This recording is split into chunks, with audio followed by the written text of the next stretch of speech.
Hello everyone, आज के इस सेशन में हम क्लास 8 साइंस के chapter reaching the age of adolescence का एक और नया टॉपिक डिस्कस करने वाले हैं and that is changes at puberty. Previous sessions में हमने बात करी है एडोलेसेंस की एंड प्यूबर्टी की। मैंने आपको समझाया है कि एडोलेसेंस क्या है। एक ऐसा टाइम पीरियड है जिसमें बच्चे की बॉडी में बहुत सारे चेंजेस आते हैं, physical changes, mental changes, emotional changes, psychological changes, और इन सभी चेंजेस के कारण जो बच्चे हैं वो ट्रांसफॉर्म हो जाते हैं एडल्ट्स में।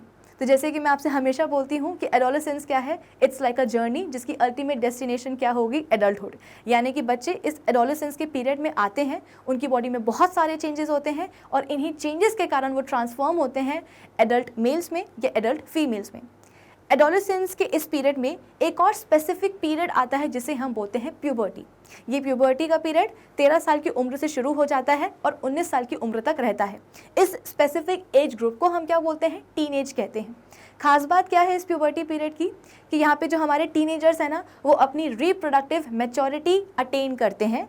यानी कि जैसे जैसे प्यूबर्टी का पीरियड अपने एंड तक पहुँचता है, एंड तक पहुँचते पहुँचते जो हमारे एडोलेसेंट गर्ल्स एंड बॉयज़ हैं वो रिप्रोडक्शन करने में कैपेबल हो जाते हैं। ये पूरी कहानी है हमारे प्रीवियस सेशंस की। तो अभी तक हम यही पढ़ते आए हैं ना कि बॉडी में बहुत सारे चेंजेस होते हैं, लेकिन एग्जैक्टली वो क्या चेंजेस होते हैं जिनके कारण बच्चे ट्रांसफॉर्म हो रहे हैं एडल्ट में, वो हमने तो अभी तक पढ़ा ही नहीं है। तो आज के इस सेशन में हम बात करेंगे उन्हीं चेंजेस के ऊपर जो कि होते हैं कब, प्यूबर्टी के दौरान। तो आई होप आज के सेशन का टारगेट सभी बच्चों को एकदम क्रिस्टल क्लियर है कि आज के सेशन में हम पढ़ने क्या वाले हैं।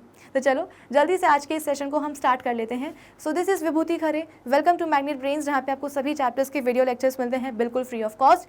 यानी कि मैग्नेट ब्रेन्स में आपको 2 चैप्टर्स पढ़ने के बाद किसी भी तरह का पेमेंट करने की या पैकेज परचेज करने की रिक्वायरमेंट बिल्कुल भी नहीं है, क्योंकि मैग्नेट ब्रेन्स आप सब तक पहुँचा रहा है क्वालिटी एजुकेशन बिल्कुल फ्री ऑफ कॉस्ट। तो इसी अच्छी बात से हम स्टार्ट कर लेते हैं आज का हमारा ये सेशन, जहाँ पे हम बात करेंगे चेंजेस एट प्यूबर्टी की। अब देखो यहाँ पे क्या लिखा गया है कि puberty marks the beginning of the reproductive period when one becomes capable of reproduction. तो जैसे कि मैंने आपको बताया कि प्यूबर्टी के पीरियड में क्या होता है, हमारे जो एडोलेसेंट गर्ल्स एंड बॉयज़ हैं वो अपनी रिप्रोडक्टिव मैच्योरिटी अटेन कर लेते हैं। यानी कि जैसे जैसे प्यूबर्टी का पीरियड अपने एंड तक पहुंचता है, जो हमारे एडोलेसेंट गर्ल्स एंड बॉयज़ हैं वो रिप्रोडक्शन करने में कैपेबल हो जाते हैं।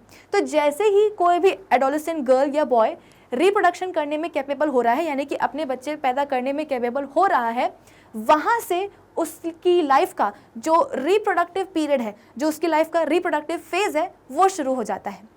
क्या आपको ये चीज़ समझ में आई कि प्यूबर्टी के पीरियड में, प्यूबर्टी के पीरियड का जैसे ही हम बोलते हैं कि एंड आने लगता है, तो हमारे जो एडोलेसेंट गर्ल या बॉय है जैसे ही वो रिप्रोडक्शन करने में कैपेबल होता है, वहाँ से उसकी लाइफ का रिप्रोडक्टिव फेज़ या पीरियड शुरू हो जाता है। Changes which takes place in adolescent boys and girls at puberty are as follows। अब हम फाइनली उन चेंजेस की बात कर रहे हैं जो कि प्यूबर्टी के पीरियड में एडोलेसेंट गर्ल्स एंड बॉयज़ में होते हैं। फर्स्ट चेंज जो हम पढ़ेंगे वो होगा क्या, हमारा इंक्रीज इन हाइट।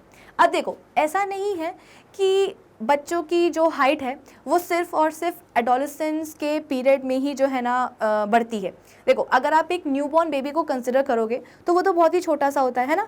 जैसे जैसे उसकी एज बढ़ेगी और समय आगे बीतेगा, जैसे वो सपोज 6 महीने का हो गया तो 6 महीने का बच्चा हम बोलते हैं कि बैठने लगता है, फिर हम बोलते हैं कि वो 1 साल का होगा, धीरे धीरे हम बोल रहे हैं कि उसकी उम्र बढ़ रही है, टाइम आगे जा रहा है, 1 साल का बच्चा जो है वो चलने भी लगता है।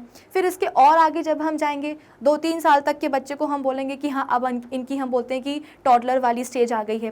तो ऐसा नहीं है कि जो भी बच्चे की हाइट में जो है ना इंक्रीज़ होना है वो सिर्फ और सिर्फ एडोलेसेंस के पीरियड में ही होता है, ऐसा नहीं है। जैसे ही बच्चा पैदा होता है और समय आगे बीतता है, उसकी एज बढ़ती है, उसकी जो हाइट है वो इंक्रीज़ होती रहती है।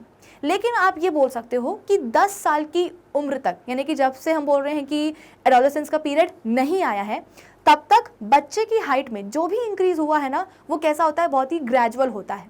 कि ऐसा नहीं होगा कि अभी आपके पास न्यूबॉर्न बेबी है, उसकी सपोज इतनी हाइट है और जब उसका मतलब कि 1 साल तक जो है ना उसकी हाइट इतनी रहने वाली है, जैसे ही उसका फर्स्ट बर्थडे आएगा अचानक से एक दिन में उसकी जो हाइट है वो इतनी लंबी हो जाएगी, ऐसा नहीं होगा। तो मैंने आपको क्या समझाया कि 10 साल की उम्र तक, यानी कि जब तक कि एडोलेसेंस का पीरियड नहीं शुरुआत हुई है उसकी, जब तक वो नहीं आया है, तब तक बच्चों की हाइट में जो भी इंक्रीज़ होता है वो बहुत ही ग्रेजुअल होता है। लेकिन जैसे ही प्यूबर्टी वाली स्टेज आती है, प्यूबर्टी का पीरियड लगता है, बच्चों की हाइट में जो है एक सडन इंक्रीज देखने को मिलता है। तो यहाँ पे क्या लिखा गया है, द मोस्ट कंस्पिक्यूअस चेंज, यानी कि एक ऐसा चेंज जो कि काफ़ी क्लियरली विजिबल होता है during puberty is the sudden increase in the height of girls and boys. जैसे कि मैंने आपको समझाया कि जैसे ही मतलब हम क्या पढ़ रहे हैं, चेंजेस जो कि प्यूबर्टी के पीरियड के दौरान होते हैं, ठीक है। तो सबसे बड़ा चेंज, एक ऐसा चेंज जो कि प्यूबर्टी के पीरियड में हमें क्लियरली दिखाई देता है, वो क्या होता है, गर्ल्स एंड बॉयज़ की हाइट में सडन इंक्रीज होना, ठीक है। तो हमेशा इस चीज़ को ध्यान रखना कि ऐसा नहीं है कि एडोलेसेंस के पीरियड में या प्यूबर्टी के पीरियड के पहले जो है ना बच्चों की हाइट नहीं बढ़ती है, लेकिन वो बहुत ही ग्रेजुअली बढ़ती है। लेकिन जैसे प्यूबर्टी का पीरियड आता है अचानक से हम बोलते हैं कि एक इंक्रीज होता है हाइट में। नेक्स्ट पॉइंट क्या है कि at the time of puberty the long bones, the bones of arms and legs elongate and make a person tall. तो सवाल ये है कि ये तो हमें समझ में आ गया कि हाइट बढ़ रही है, लेकिन हाइट क्यों बढ़ रही है, तो हमारे बॉडी की जो लंबी बोन्स होती हैं, यानी कि हमारे हाथ पाँव की जो हड्डियाँ होती हैं वो इलोंगेट होती है, और उनके इलोंगेशन के कारण क्या होता है, जो पर्सन है वो टॉल दिखाई देने लगता है, यानी कि वो लंबा दिखाई देने लगता है। दस children gain a lot of height during puberty, ठीक है। और हम बोलते हैं कि जब प्यूबर्टी की स्टेज आती है तो इस स्टेज तक जो हमारे बच्चे हैं वो काफ़ी ज़्यादा हाइट जो है वो अटेन कर लेते हैं। Initially girls grow faster than boys, but about 18 years of age both boys and girls reach their maximum height. तो बोला जा रहा है कि सपोज 10 साल के दो बच्चे हैं, एक लड़का है और एक लड़की है, ठीक है। जैसे ही वो प्यूबर्टी के पीरियड में आएंगे तो हम बोलेंगे कि सबसे पहले जो गर्ल होगी ना वो उसकी हाइट ज़्यादा इंक्रीज़ होने लगेगी एज़ कम्पेयर टू बॉयज़। लेकिन हम बोलेंगे कि जैसे जैसे 18 साल की उम्र हम बोलते हैं कि आने लगती है, दोनों ही गर्ल एंड बॉय वो अपनी मैक्सिमम हाइट तक जो है पहुंच जाते हैं। तो इनिशियली ऐसा हमें लगेगा, मतलब अगर सेम एज के दो बच्चे हैं, एक लड़का एक लड़की है, तो देखने में हमको लगेगा कि लड़की ज़्यादा लंबी हो रही है ना, क्योंकि लड़कियों की हाइट जो है वो ज़्यादा इंक्रीज़ होती है बॉयज़ के कंपैरिजन में। लेकिन जैसे जैसे प्यूबर्टी का पीरियड का एंड आने लगता है तो गर्ल एंड बॉय, चाहे वो सेम एज ग्रुप के हों चाहे ना भी हो, वो अपनी मैक्सिमम हाइट जो है वो अटेन कर लेते हैं, ठीक है। चलो, generally the maximum height of girls is slightly less than that of boys. और ऐसा बोला जाता है कि जनरली लड़कियों की जो हाइट है, जो लड़कियों की जो मैक्सिमम हाइट है वो बॉयज़ के कंपैरिजन में छोटी ही होती है। The rate of growth in height varies in different person. और ये जो रेट है जिस पे कि हम बोलते हैं कि हाइट क्या होती है, इंक्रीज़ होती है, ये अलग अलग हो सकता है अलग अलग पर्सन में, है ना। ऐसा नहीं है कि अगर 10 साल के या हम बोल सकते हो कि 12 साल के हमारे पास 10 बच्चे हैं, है ना, उसमें से 5 लड़कियां हैं तो और 5 लड़के हैं, तो सभी के सभी क्योंकि सेम एज ग्रुप को बिलोंग कर रहे हैं, सभी के सभी सेम एज में हैं और इनकी जो हाइट होगी वो एक साथ जो है ना एक जैसी इंक्रीज़ होगी, ऐसा ज़रूरी नहीं है ना। हो सकता है कि एक बच्चा ऐसा हो जिसकी जो हाइट है वो 15 साल की, मतलब शुरुआत में तो वो 12 साल का था, है ना, लेकिन जैसे जैसे वो 15 साल की उम्र तक पहुंचा तो 12 से 15 साल की उम्र के बीच में उसकी हाइट बहुत ज़्यादा इंक्रीज़ नहीं हुई, लेकिन वो जैसे ही 15 साल की एज में पहुंचा अचानक से जो है ना उसकी हाइट इंक्रीज़ हो गई। तो शुरू में हमें ऐसा लग रहा था कि अरे ये तो जो है ना ज़्यादा लंबा होगा नहीं, लेकिन जैसे ही वो 15 साल की उम्र तक पहुँचा उसकी हाइट एकदम से इंक्रीज़ हो गई, ठीक है ना, उसने हाइट पकड़ ली अच्छी। वैसे ही हम बोल सकते हैं कि हमारे पास कुछ बच्चे ऐसे भी होंगे जिनकी हाइट शुरुआत से जो है ना काफ़ी लंबी हो रही है, यानी कि जैसे ही वो एडोलेसेंस के पीरियड में आए उनकी जो हाइट है वो एकदम से इंक्रीज़ होने लगती है और सपोज 15 साल की उम्र तक उनकी हाइट अच्छी खासी हो जाती है। तो हमको लगता है कि कहीं ये और लंबे ना हो जाए, लेकिन हुआ क्या कि 15 साल की उम्र तक जब वो आए तब तक उनकी हाइट आ चुकी थी। अब उसके बाद में प्यूबर्टी का पीरियड एंड होने वाला है, फिर भी उनकी हाइट जो है और ज़्यादा इंक्रीज़ नहीं हो रही है। तो यहाँ पे एग्जैक्टली यही पॉइंट बोली गई है कि the rate of growth in height varies in different person. आप ये नहीं बोल सकते हो कि अगर सेम एज के बच्चे हैं तो इन सभी बच्चों में जो हाइट का जो इंक्रीज़ है, ये जो उसका जो रेट है वो सेम होगा। अलग अलग रेट पे अलग अलग हाइट में इंक्रीज़ हो सकता है, डिपेंडेंट होता है वो पर्सन टू पर्सन, वेरी करता है person to person. Some boys and girls में grow suddenly at puberty and then slow down while others में ग्रो ग्रेजुअली। जैसे कि मैंने आपको बताया कि कुछ हमारे एडोलेसेंट गर्ल्स एंड बॉयज़ क्या करेंगे, अचानक से प्यूबर्टी में क्या हो जाएंगे, उनकी हाइट इंक्रीज़ हो जाएगी, है ना, और फिर इसके बाद में जैसे जैसे प्यूबर्टी का पीरियड ख़त्म होने लगता है उनकी जो ग्रोथ है हाइट में वो स्लो डाउन हो जाएगी, कम हो जाएगी। वहीं कुछ बच्चे ऐसे भी होते हैं जो कि ग्रेजुअली धीरे धीरे धीरे हम बोलते हैं कि लंबे होते हैं, ठीक है। चलो, और कुछ बच्चों से हमें ऐसा लगता है कि हम बिल्कुल होपलेस हो जाते हैं कि यार इसको तो बढ़ना ही नहीं है, ऐसा का ऐसे ही रहना है। लेकिन जैसे ही 18-17 साल की उम्र आती है वो अचानक से हाइट पकड़ लेते हैं। तो जो रेट है ग्रोथ का वो वेरी करेगा ही करेगा। All the parts of the body do not grow at the same rate. अब यहाँ पे एक और ख़ास बात बोली गई है कि बॉडी के सभी पार्ट जो है वो सेम रेट पे ग्रो नहीं करते हैं। क्या बोला गया कि बॉडी का हर एक पार्ट सेम रेट पे ग्रो नहीं करेगा। Sometimes the arms and legs or hands and feet of the adolescent boys and girls look oversized and out of the proportion with the body. क्या बोला, देखो ये पूरी जो आप बोल सकते हो कि जो एज है ना टीनेज वाली, इसमें बहुत सारे चेंजेस देखने को मिल रहे हैं। ठीक है, जैसे जैसे इस सेशन में हम आगे बढ़ेंगे आपको और कुछ चेंजेस दिखाई देंगे। तो ये जो उम्र होती है ना, इसमें आपने देखा होगा कि शुरुआत में बच्चा बड़ा सुंदर है ना, लड़का भी बड़ा सुंदर है, लड़की भी बड़ी सुंदर है, लेकिन जैसे ही एडोलेसेंस का पीरियड आता है, प्यूबर्टी का पीरियड आता है, बच्चे कुछ अजीब से दिखने लगते हैं। क्यों? इतने सारे चेंजेस हो रहे हैं बॉडी में। बहुत सारे हम बोलते हैं कि बॉडी के अंदर जो हमारे हार्मोन्स होते हैं, इस चैप्टर में हमें हार्मोन्स के ऊपर भी बात करनी है। वो हार्मोनल्स हम बोलते हैं कि बहुत ही इम्बैलेंस हो जाते हैं, कोई बढ़ रहे हैं कोई कम हो रहे हैं। तो इन आप बोल सकते हो कि हार्मोन्स के ऊपर नीचे होने के कारण हम बोलते हैं कि बच्चे जो है ना कुछ अजीब से ही दिखने लगते हैं।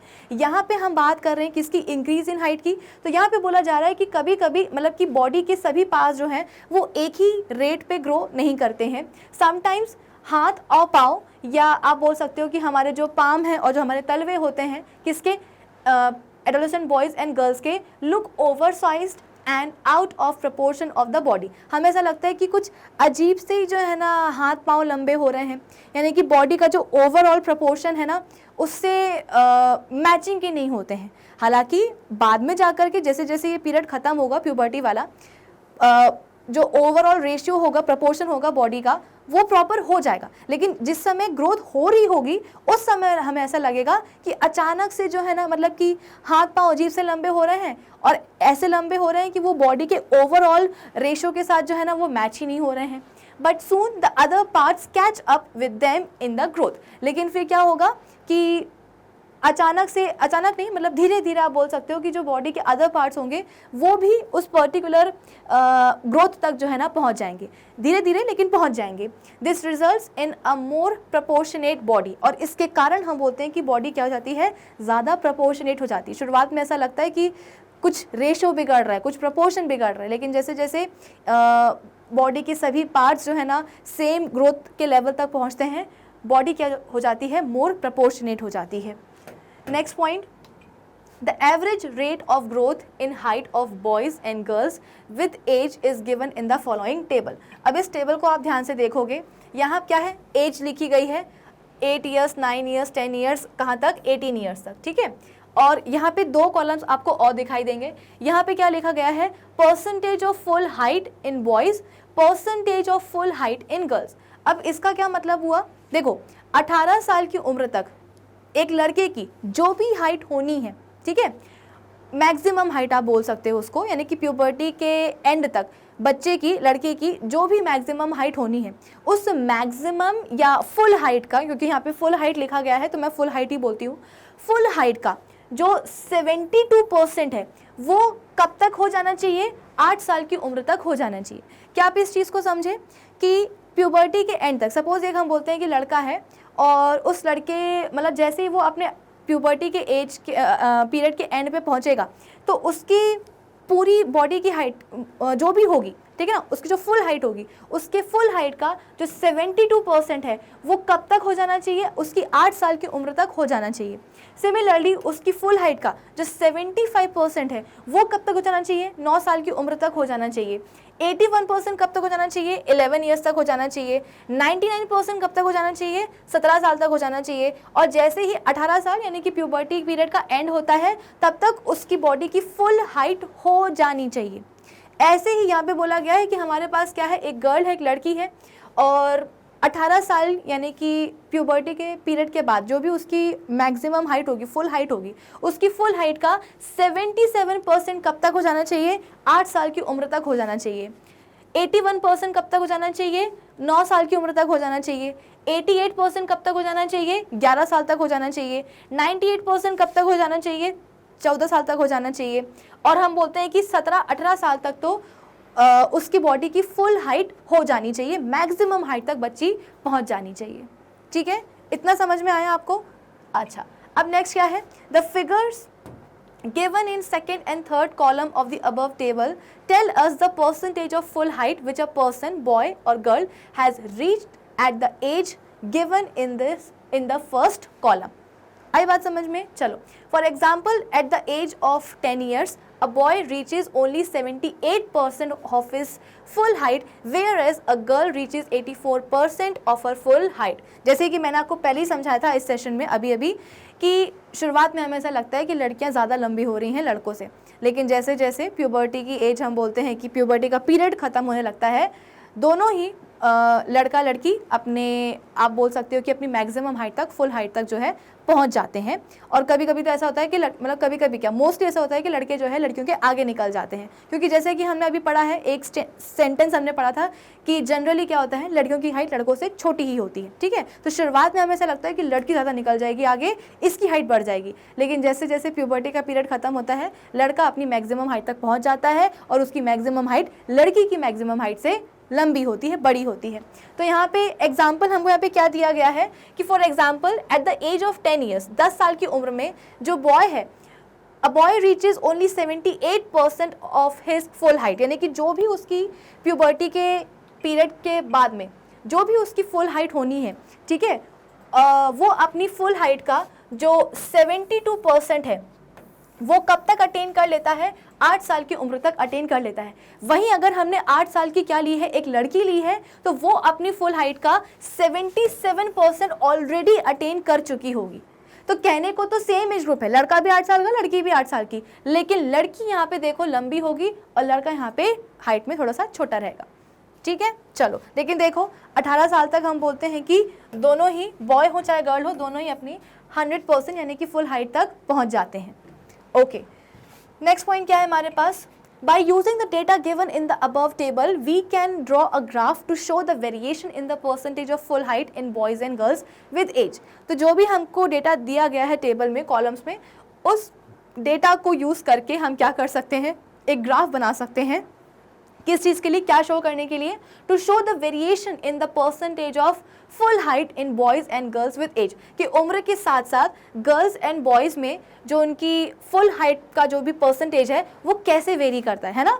To show the variation in the percentage of full height के परसेंटेज में क्या वेरिएशंस हो रहे हैं, किसमें, गर्ल्स एंड बॉयज़ में, उम्र के साथ साथ। Take age on the x axis, आप सभी को पता होगा कि जब भी हम ग्राफ बनाते हैं तो उसकी एक एक्स एक्सिस होती है और एक वाई एक्सिस होती है। तो यहाँ पे बोला गया है जो एक्स एक्सिस है वहाँ पे आप क्या लोगे, परसेंटेज ऑफ फुल हाइट लोगे। ठीक है, परसेंटेज ऑफ फुल हाइट लोगे। जो हमारी हॉरिजॉन्टल लाइन होती है, जो हमारी हॉरिजॉन्टल एक्सिस होती है, उसे हम बोलते हैं क्या, एक्स एक्सिस। और जो हमारी वर्टिकल एक्सिस होती है, यानी कि जो वर्टिकल लाइन होती है, उसे हम क्या बोलते हैं, वाई एक्सिस बोलते हैं। तो एक्स एक्सिस पे आपने क्या लिया है, परसेंटेज ऑफ फुल हाइट, और वाई एक्सिस पे आपने क्या लिया है, अच्छा सॉरी, एक्स एक्सिस पे आपको एज लेनी है, सॉरी, यहाँ पे आप क्या लोगे, एक्स एक्सिस पे एज लोगे। ठीक है, एज यहाँ पे लिखोगे, और वाई एक्सिस पे आप क्या लोगे, percentage of full height. Okay okay, अब क्या है, now plot the various readings given in the above table on the graph. अब यहाँ पे जितनी भी रीडिंग्स दी गई हैं, इन सभी रीडिंग्स को हम क्या करेंगे, ग्राफ के ऊपर प्लॉट करेंगे। We can see from the graph that initially, graph एक बार देख ही लेते हैं ना, देखो कुछ इस तरीके का आपको ग्राफ दिखेगा। ग्राफ पेपर आपको लेना है, एक्स एक्सिस पे आप क्या लोगे, उम्र लोगे, ईयर्स में लोगे, 7 साल, 8 साल, 9 साल, 10 साल, 11 साल, 12 साल, 13 साल, कुछ इस तरीके से। और फिर इसके बाद में वाई एक्सिस पे आप क्या लोगे, परसेंटेज ऑफ फुल हाइट लोगे।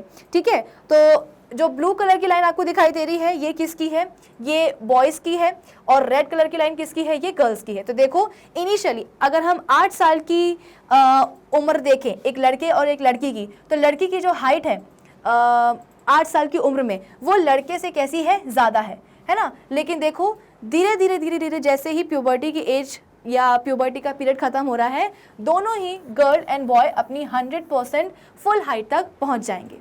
ठीक है, अब यहाँ पे क्या बोला गया है कि we can see from the graph that initially the height of the girl increases at a faster rate than that of boy, but by about 18 years of age both boys and girls reach their maximum height। तो शुरुआत में ऐसा लगेगा कि लड़के लंबी हो रही हैं, लेकिन एक बार प्यूबर्टी का पीरियड खत्म होने दो, दोनों ही बॉयज़ एंड गर्ल्स अपनी मैक्सिमम हाइट तक पहुंच जाएंगे। ओके, अब क्या है, by using the graph we can find out the percentage of full height of a boy और a girl at any age से 12.5 ईयर्स। और इस ग्राफ के थ्रू हम क्या कर सकते हैं, हम फाइंड आउट कर सकते हैं percentage of full height of a boy और a girl at any age से 12.5 years. We can also calculate the full height which a boy or a girl might eventually reach। और हम क्या कर सकते हैं कि मैक्सिमम हाइट का पता भी लगा सकते हैं, है ना। कई बार हम क्यूरियस हो जाते हैं कि आखिर हम, जैसे कि मैंने आपको बताया कि कुछ बच्चे जो है ना बहुत ही ग्रेजुअली धीरे धीरे से ग्रो करेंगे, है ना, कि 10 साल के हुए, 11 साल के हुए, 12 साल के हुए, जब उनका प्यूबर्टी का पीरियड आया तो उनकी हाइट बढ़ रही है, लेकिन ग्रेजुअली बढ़ रही है। कुछ बच्चे ऐसे होते हैं जो कि जैसे ही प्यूबर्टी का पीरियड आया अचानक से लंबे हो गए, फिर इसके बाद में उनकी जो ग्रोथ रेट है वो थोड़ी सी कम हो जाएगी, स्लो डाउन हो जाएगी। वहीं हमारे पास कुछ बच्चे ऐसे भी होते हैं जिनको ऐसा लगेगा कि भाई हमारी हाइट तो बढ़ने नहीं वाली, 15 साल तक तो हम आ चुके हैं, अभी तक हमारी थोड़ी बहुत हाइट बढ़ी है, अब तो प्यूबर्टी के कुछ ही साल रह गए हैं, अब पता नहीं उम्र एज बढ़े या ना बढ़े, मतलब सॉरी हाइट बढ़े ना बढ़े। तो उस समय हम क्या कर सकते हैं, हालांकि अभी प्यूबर्टी का पीरियड खत्म नहीं हुआ है, हाइट बढ़ने की चांसेस अभी भी हैं, लेकिन कुछ बच्चों को ऐसा लगता है कि भाई अब तक तो बढ़े नहीं, अब आगे और क्या ही बढ़ेंगे। तो ऐसे केस में हम क्या कर सकते हैं कि अपनी मैक्सिमम हाइट कि हम अपने प्यूबर्टी की एज के एंड तक कितनी हाइट अटेन कर सकते हैं, हम उस मैक्सिमम हाइट को जो है ना कैलकुलेट कर सकते हैं। कैसे कर सकते हैं, तो इस फॉर्मूले के थ्रू। तो यहाँ पे हम क्या लिखेंगे, full height of a person, यानी कि हम ये अंदाज़ा लगा रहे हैं कि कहाँ तक पर्सन की हाइट जा सकती है। कैसे, न्यूमरेटर में हम लिखेंगे present height of the person, यानी कि अभी उस बच्चे की हाइट जितनी भी होगी वो लिखेंगे ऊपर, और इसके बाद में जो हमारा डिनोमिनेटर होगा वहाँ हम क्या लिखेंगे, percentage of full height at present age. यानी कि सपोज हमारे पास एक बच्चा है जिसकी हम मैक्सिमम हाइट पता करना चाह रहे हैं, वो बच्चा कितने साल का है, सपोज वो 15 साल का है, ठीक है। तो हम क्या करेंगे, न्यूमरेटर में अभी 15 साल की उम्र में उसकी कितनी हाइट है वो लिखेंगे, और डिनोमिनेटर में अगर वो बच्चा क्या है, सपोज एक बॉय है, ठीक है, तो 15 साल की उम्र में परसेंटेज ऑफ फुल हाइट कितना होना चाहिए, उसका मतलब कितना है, 95 है, हम वहाँ पे डिनोमिनेटर में क्या लिखेंगे, 95 लिखेंगे। क्या आप इस चीज़ को समझे कि हमारे पास एक 15 साल का लड़का था, हम ये पता करना चाह रहे हैं कि इसकी मैक्सिमम हाइट कितनी होने वाली है, फुल हाइट कितनी होने वाली है, कितनी हो सकती है मतलब। तो उसको हमने कैसे कैलकुलेट किया है, न्यूमरेटर में हमने अभी उस 15 साल की उम्र में बच्चे की जो भी हाइट है हम वो लिखेंगे, और डिनोमिनेटर में हम क्या लिखेंगे कि 15 साल की उम्र में उसकी जो फुल हाइट है, फुल हाइट का परसेंटेज लिखेंगे। कितना है फुल हाइट का परसेंटेज, 95 है। और क्या करेंगे, आगे जाकर के इसको 100 से मल्टीप्लाई कर देंगे। सिमिलरली हम बोलते हैं कि हमारे पास क्या है, एक 12 साल की बच्ची है, हम ये पता करना चाह रहे हैं कि 12 साल की बच्ची की मैक्सिमम हाइट या फुल हाइट कितनी हो सकती है। तो उसके लिए हम क्या करेंगे, 12 साल की उम्र में अभी उस बच्ची की जितनी भी हाइट है प्रेजेंट में वो हम लिखेंगे कहाँ, न्यूमरेटर में, और इसके बाद में डिनोमिनेटर में हम क्या लिखेंगे कि इस उम्र में 12 साल की उम्र में बच्ची की जो फुल हाइट का जो परसेंटेज होगा कितना है, देखो यहाँ पे 12 साल की उम्र में कितना है, 91% है ना। तो डिनोमिनेटर में हम क्या लिखेंगे, 91 लिखेंगे, और इस पूरे को हम मल्टीप्लाई कर देंगे किससे, 100 से। तो ये आपके लिए एक अच्छी चीज़ है। अब आप पता कर सकते हो कि भाई अगर आपकी हाइट देखो बढ़ रही है तो बहुत अच्छी बात है ना, अचानक से बढ़ गई तो भी अच्छी बात है, ग्रेजुअली बढ़ रही है तो भी अच्छी बात है। लेकिन अगर आपकी हाइट सपोज कुछ रीजंस की वजह से रुकी हुई है, आपको लग रहा है कि पता नहीं बढ़ पाएंगे कि नहीं बढ़ पाएंगे, तो आप इस छोटे से मेथड से पता कर सकते हो कि आप किस मैक्सिमम हाइट तक जो है पहुंचोगे, ठीक है।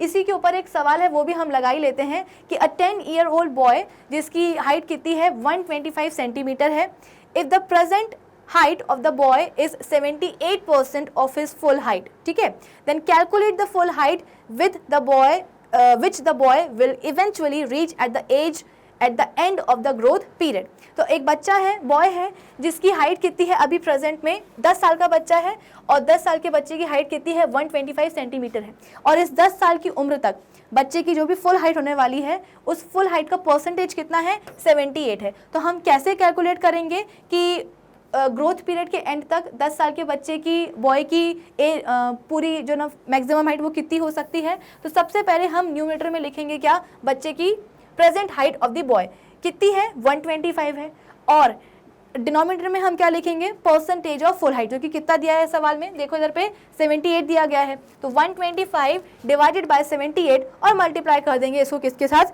100 के साथ। तो अब यहाँ पे कितना आ जाएगा, देखो 160.25 सेंटीमीटर आ जाएगा, यानी कि जो 10 साल का बच्चा है ना वो ग्रोथ पीरियड के एंड तक 160.25 सेंटीमीटर का हो जाएगा, उसकी मैक्सिमम हाइट इतनी हो सकती है, बहुत ज़्यादा चांसेस हैं इतनी फुल हाइट होने के।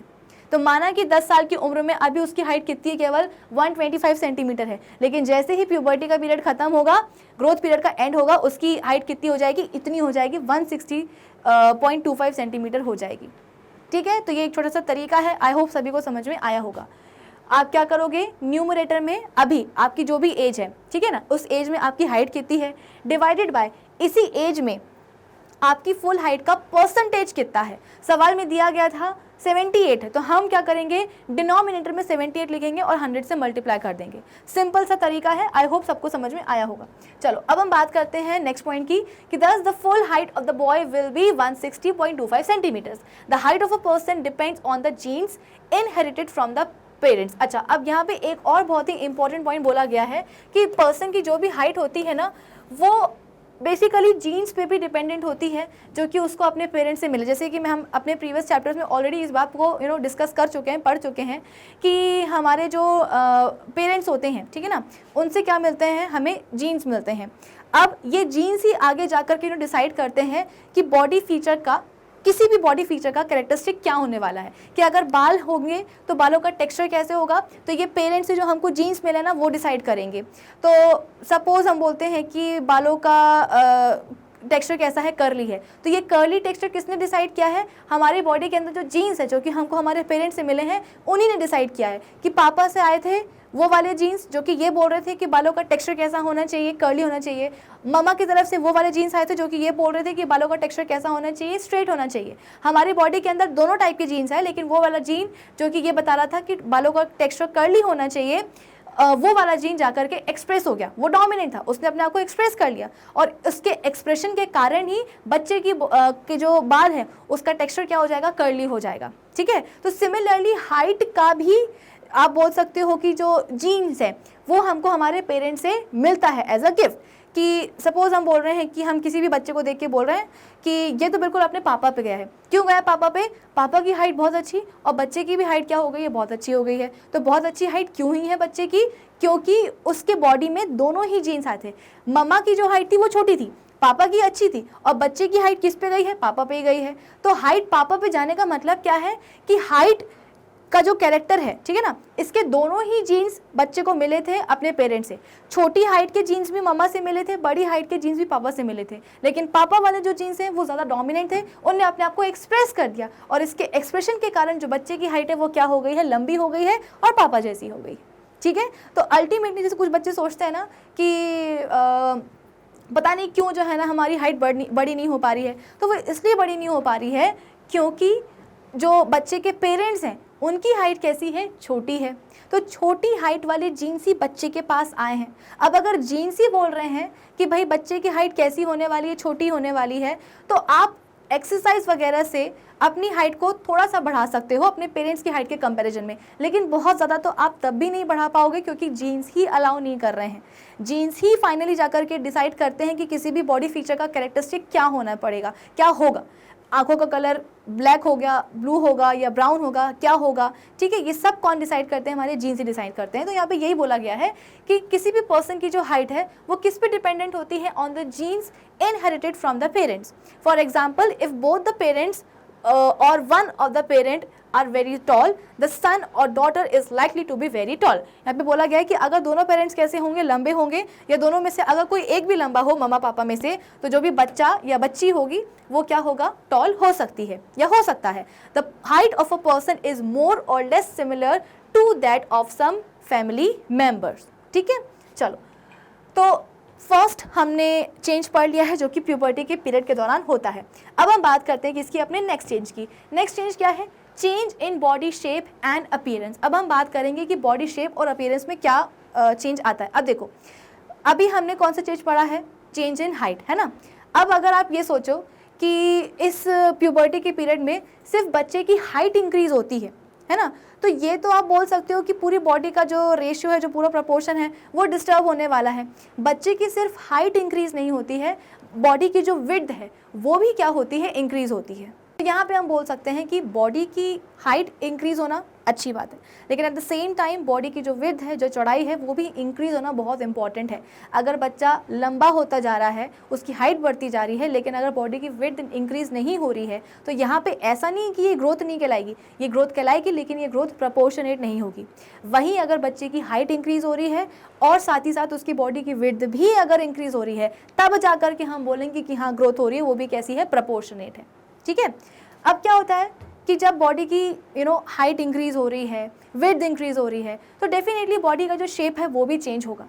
अब क्योंकि बॉडी का शेप चेंज होता है, इसीलिए अपीयरेंस भी क्या हो जाती है, अलग हो जाती है। यहाँ पे बोला जा रहा है कि when a child is small sometimes it becomes difficult to tell from appearance whether it is a boy और अ गर्ल। जब बच्चे छोटे होते हैं ना, तो उनको देख करके हम बता नहीं सकते हैं कि ये लड़का है या लड़की है। आपने कई बार देखा होगा, जो फैंसी ड्रेस कॉम्पिटिशन्स होती है ना, उसमें लड़के को लड़की बना देते हैं, लड़की को लड़का बना देते हैं। कितनी सारी हमारी ऐसी मूवीज़ भी आई है जहाँ पे हमने देखा है कि जो चाइल्ड आर्टिस्ट है वो लड़का होता है, लेकिन वो लड़की का रोल जो है ना वो प्ले करता है। क्यों?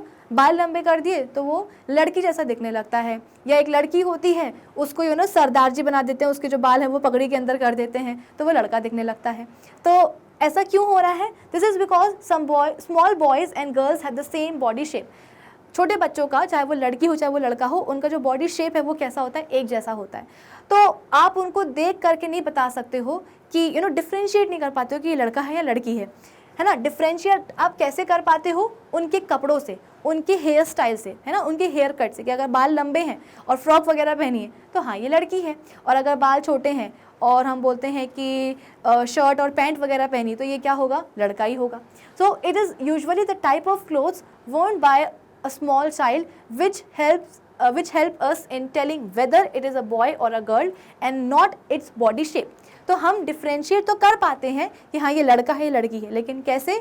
उसके कपड़ों को देख करके, उसके हेयर स्टाइल या हेयर कट को देख करके।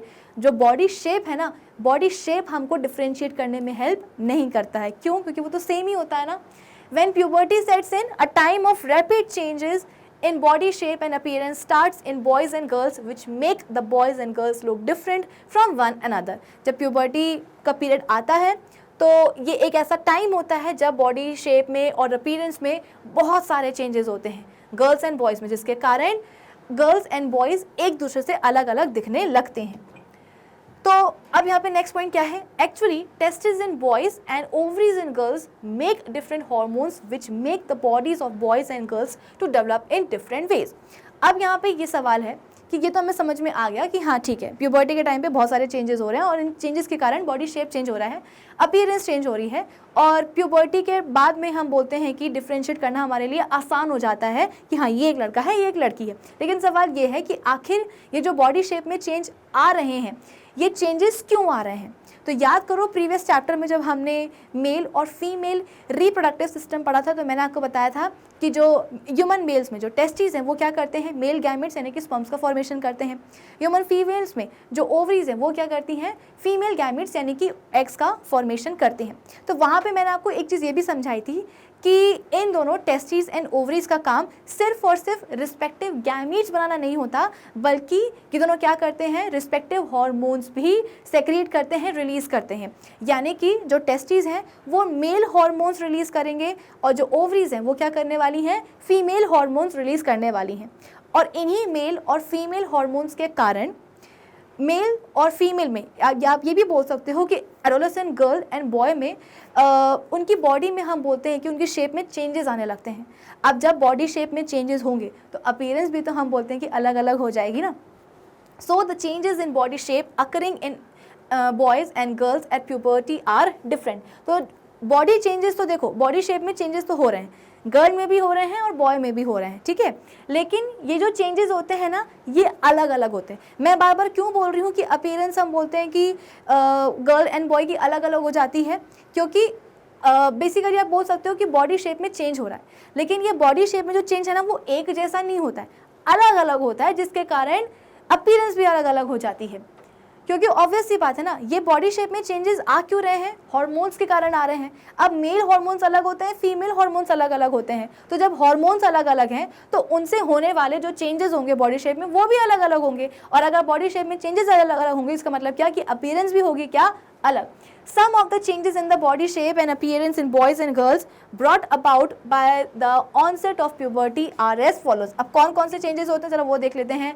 Boys develop broader shoulders and wider chest than girls। अगर हम boys के body changes की बात करेंगे, body shape के changes की हम बात करेंगे अगर, तो यहाँ पे हम बोलते हैं कि लड़कों के जो shoulder हैं, जो chest region है, वो ज़्यादा चौड़ा हो जाता है। सो बॉयज डेवलप ब्रॉडर यानी कि चौड़े शोल्डर हो जाते हैं उनके कंधे, and wider chest than girls. Girls के कंपैरिजन में बॉयज़ के जो शोल्डर हैं, जो चेस्ट है, ये वाला रीजन ब्रॉड हो जाता है, ठीक है ना, चौड़ा हो जाता है। Girls develop broader हिप्स then boys. और अगर गर्ल्स की अगर हम बात करें तो लड़कियों में जो हिप रीजन होता है, जो एब्डोमेन रीजन होता है, वो चौड़ा हो जाता है, ठीक है। Due to this the region below the waist becomes wider in girls. और गर्ल्स में हम बोलते हैं क्योंकि जो हिप रीजन है वो चौड़ा हो रहा है, इसका मतलब क्या कि वेस्ट के नीचे वाला जो रीजन होगा वो क्या हो जाता है, वाइड हो जाता है। Boys develop more muscles than girls. और बॉयज़ गर्ल्स के कंपैरिजन में उनकी जो मसल्स वगैरह हैं वो ज़्यादा डेवलप हो जाती हैं, है ना। तो बाइसेप्स एंड ट्राइसेप्स फ्लॉन्ट करने का सबसे बढ़िया जो एज है, जो पीरियड है, वो यही होता है। So the body of the boys look more muscular than that of girls. Obvious सी बात है, जब मसल्स का डेवलपमेंट ज़्यादा हो रहा है बॉयज़ में तो उनकी जो बॉडी होगी वो ज़्यादा मस्कुलर होगी एज़ कम्पेयर टू गर्ल्स। फिर नेक्स्ट पॉइंट क्या है, girls develop breasts. This also changes the body shape of grown-up girls and makes them look different from boys. Different body shapes, so they look different. ठीक है, तो यहाँ पे हमने वो कुछ मेजर बॉडी शेप में जो चेंजेस हैं वो डिस्कस कर लिए हैं। आप बस इतना अपने दिमाग में रखिएगा कि जब बच्चे छोटे होते हैं, प्यूबर्टी के पीरियड के पहले, बच्चों का जो बेसिकली जो आप डिफ्रेंसिएशन है ना कि ये लड़का है, ये लड़की, ये नहीं आप कर पाते हो। क्यों? क्योंकि बच्चों का जो बॉडी शेप है वो एक जैसा होता है। जैसे ही प्यूबर्टी आती है तो हम बोल सकते हैं कि जो ह्यूमन मेल्स में जो टेस्टिस हैं और जो ह्यूमन फीमेल्स में जो ओवरीज हैं वो क्या करते हैं, गैमीट्स तो छोड़ो, वो मेल एंड फीमेल हार्मोन्स यानी कि रिस्पेक्टिव हार्मोन्स भी रिलीज़ करने लगते हैं। अब क्योंकि मेल एंड फीमेल हार्मोन्स क्या होते हैं, अलग अलग होते हैं, इन्हीं हार्मोन्स के कारण बॉयज़ एंड गर्ल्स की जो बॉडी है, बॉडी में आप बोल सकते हो कि बॉडी का जो शेप है वो चेंज हो जाता है। अब क्योंकि मेल और फीमेल हार्मोन्स अलग अलग हैं, इसके कारण, इन हार्मोन्स के कारण जो बॉडी शेप में चेंजेस आएंगे वो भी कैसे होंगे, अलग अलग होंगे। और अगर चेंजेस अलग अलग हैं इसका मतलब क्या कि अपीयरेंस भी अलग अलग होगी, ठीक है। तो बचपने में समझ में नहीं आता, डिफ्रेंशिएट नहीं कर पाते हैं, कपड़ों से, बालों से, हेयर कट से अंदाज़ा लगाते हैं, लेकिन प्यूबर्टी के टाइम पे जब बॉडी शेप में चेंजेस आ जाते हैं तो डिफ्रेंशिएट करना बिल्कुल भी मुश्किल नहीं रहता है, ठीक है। तो बॉयज़ में हमने देखा कि शोल्डर वगैरह जो है ना ब्रॉड हो जाते हैं, गर्ल्स के कंपैरिजन में जो चेस्ट रीजन है वो वाइड हो जाता है ना। लड़कियों की अगर हम बात करेंगे तो जो हिप रीजन होगा वो चौड़ा हो जाएगा, तो वेस्ट के नीचे वाला जो पोर्शन होगा वो वाइड हो जाएगा। फिर बॉयज़ में हम बोलते हैं कि मसल्स का डेवलपमेंट ज़्यादा होता है एज़ कम्पेयर टू गर्ल्स, इसके कारण बॉयज़ की जो बॉडी है वो ज़्यादा मस्कुलर होती है। एक और मेजर चेंज जो कि गर्ल्स में देखने को मिलता है, that is development of breasts. This also changes the body shape of grown up girls and make them look different from the boys. तो बॉडी शेप अलग अलग है तो अपीयरेंस भी ऑब्वियस सी बात है अलग अलग ही होगी। चलो फिर क्या है, Boys develop facial hair, mustache and beard, but the girls do not have facial hairs. और hair obviously बात है, लड़कों में हम बोलते हैं कि दाढ़ी मूछ आ जाती है ना, mustache and beard वगैरह जो है ना डेवलप हो जाएगी, facial hair वगैरह डेवलप हो जाएंगे, तो उसके कारण एक अलग चेंज आ जाएगा अपीयरेंस में। So growth of facial hair makes boys look different from girls, obviously बात है। अब इसके बाद में हाँ, तो ये क्या हुआ, एक अपना सेकेंड चेंज हो गया, ठीक है। तो फर्स्ट चेंज हमने क्या डिस्कस किया था, चेंज इन हाइट, और इसके बाद में सेकेंड चेंज हमने क्या डिस्कस किया है, change in body shape and appearance, ठीक है। चलो अब हम बात करते हैं कि इसकी थर्ड चेंज की, और थर्ड चेंज क्या है, बेसिकली चेंज इन वॉइस, आवाज़ में चेंज आ जाना। When we are talking, our voice या sound is produced by the voice box। जब हम बात करते हैं, जब हम बोलते हैं तो जो आवाज़ आ रही है कहाँ से आ रही है, हमारे वॉइस बॉक्स से आ रही है। The voice box is in are throat, और ये कहाँ होता है वॉइस बॉक्स, तो हमारे थ्रोट में होता है, ठीक है। Voice box is also called लैरिंग्स, और इस वॉइस बॉक्स को ही हम क्या बोलते हैं, लैरिंग्स बोलते हैं। At puberty. अच्छा, वॉइस बॉक्स कहाँ होता है, ये तो हमें समझ में कि थ्रोट में होता है, लेकिन थ्रोट में भी एग्जैक्टली कहाँ, तो देखो अपने जो नेक है ना उसको थोड़ा सा स्ट्रेच करो, स्ट्रेच करने के बाद करो, तो जहाँ पे, और अपनी फिंगर टिप्स को कहाँ रखो, आप अपने थ्रोट पे रखो, ठीक है। तो जब बोलते टाइम जहाँ भी आपको अपनी फिंगर टिप्स में थ्रोट के उधर पे वाइब्रेशन समझ में आ रहा है, जहाँ भी आपको वाइब्रेशन फील होगा वही समझ लो क्या है, एग्जैक्टली लेरिंग्स हैं, यानी कि वॉइस बॉक्स है, ठीक है। At puberty, the voice box or larynx begins to grow in boys as well as in girls. हम क्यों पढ़ रहे हैं, देखो हम उन सभी चेंजेस को डिस्कस कर रहे हैं जो कि प्यूबर्टी के दौरान होते हैं। अब वो चेंज छोटा हो या बड़ा हो, चाहे जैसा भी हो, हमें सभी चेंजेस जो है ना कवर करने हैं। तो यहाँ पे एक छोटा सा चेंज, एक्चुअली छोटा नहीं बड़ा ही होता है ये, कि आवाज़ में फ़र्क आ जाता है ना। वही वाली बात है कि जब तक प्यूबर्टी का टाइम नहीं आता है तब तक बच्चों का जो बॉडी शेप है, ना सिर्फ उनका बॉडी शेप, उनकी अपीयरेंस एक जैसी होती है, बल्कि उनकी जो आवाज़ है वो भी कैसी होती है, एक जैसी होती है ना। लड़का बोल रहा है, लड़की बोल रहा है, लड़की बोल रही है, समझ में नहीं आता। तो यहाँ पे हम बोल रहे हैं कि जब हम भी बात करते हैं, जो भी हमारी आवाज़ आती है, आवाज़ कहाँ से आती है, वॉइस बॉक्स से आती है। इस वॉइस बॉक्स को हम बायोलॉजी में क्या बोलते हैं, लेरिंग्स बोलते हैं। तो लेरिंग्स कहाँ होती है, हमारी थ्रोट में होती है। तो जैसे कि मैंने आपको बताया कि अपने गले को ऐसे स्ट्रेच करो पीछे की तरफ, नेक को, और कुछ बोलो, है ना, या हमिंग करो। तो जब, और अपनी फिंगर टिप्स को आप कहाँ रखोगे, थ्रोट में रखोगे। तो बोलने के दौरान जहाँ भी आपको अपनी फिंगर टिप्स में, थ्रोट में वाइब्रेशन फील हो रहा हो, समझ लो वही क्या है, आपका वॉइस बॉक्स है, वही आपकी लेरिंग्स हैं, ठीक है। तो जब प्यूबर्टी का टाइम आता है तो ये जो वॉइस बॉक्स है या जो लेरिंग्स है, अब इसकी भी हम बोलते हैं कि ग्रोथ शुरू हो जाती है, गर्ल्स में भी और बॉयज़ में भी, ठीक है। द ग्रोथ ऑफ वॉइस, अच्छा इस वॉइस बॉक्स का काम क्या होता है बेसिकली, तो ये जो हमारा कार्टिलेज है, थायराइड कार्टिलेज, उसके साथ मिलकर के जो हमारी वोकल कॉर्ड्स जो होती हैं उसको प्रोटेक्ट करता है, ठीक है। अच्छा, फिर इसके बाद में क्या है, the growth of voice box in boys is much more than the growth of the voice box in girls. अब यहाँ पे बोला जा रहा है कि बॉयज़ में जो वॉइस बॉक्स की, यानी कि लैरिंग्स की जो ग्रोथ होती है वो कुछ ज़्यादा ही होती है। ग्रोथ दोनों में हो रही है, लेकिन बॉयज़ में ज़्यादा होती है। Due to this the voice box in boys becomes much bigger than the voice box in girls. और ऑब्वियस सी बात है, अगर ग्रोथ ज़्यादा होगी तो इस ग्रोथ के कारण बॉयज़ में जो लैरिंग्स है उसका साइज़ क्या हो जाएगा, बड़ा हो जाएगा। This means that the grown up boys have a bigger voice box in their throat, whereas grown up girls have a smaller voice box in their throats. Puberty के बाद में, देखो प्यूबर्टी के पहले, प्यूबर्टी के दौरान जो girls and boys हैं उनको हम क्या बोलते हैं, एडोलेसेंट गर्ल्स एंड बॉयज़ बोलते हैं। और प्यूबर्टी के बाद में हम क्या बोलते हैं, grown up girls and boys बोलते हैं, ठीक है। तो प्यूबर्टी के बाद में जो हमारे ग्रोन अप बॉयज़ हैं उनके थ्रोट में जो वॉइस बॉक्स है वो बड़ा होता है, गर्ल्स के थ्रोट में जो वॉइस बॉक्स है, लैरिंग्स है, वो क्या है, छोटा है। ग्रोथ दोनों में हुई है, लेकिन बॉयज़ में ज़्यादा हुई है। The bigger voice box in boys gives deeper voice or low pitched voice to the boys.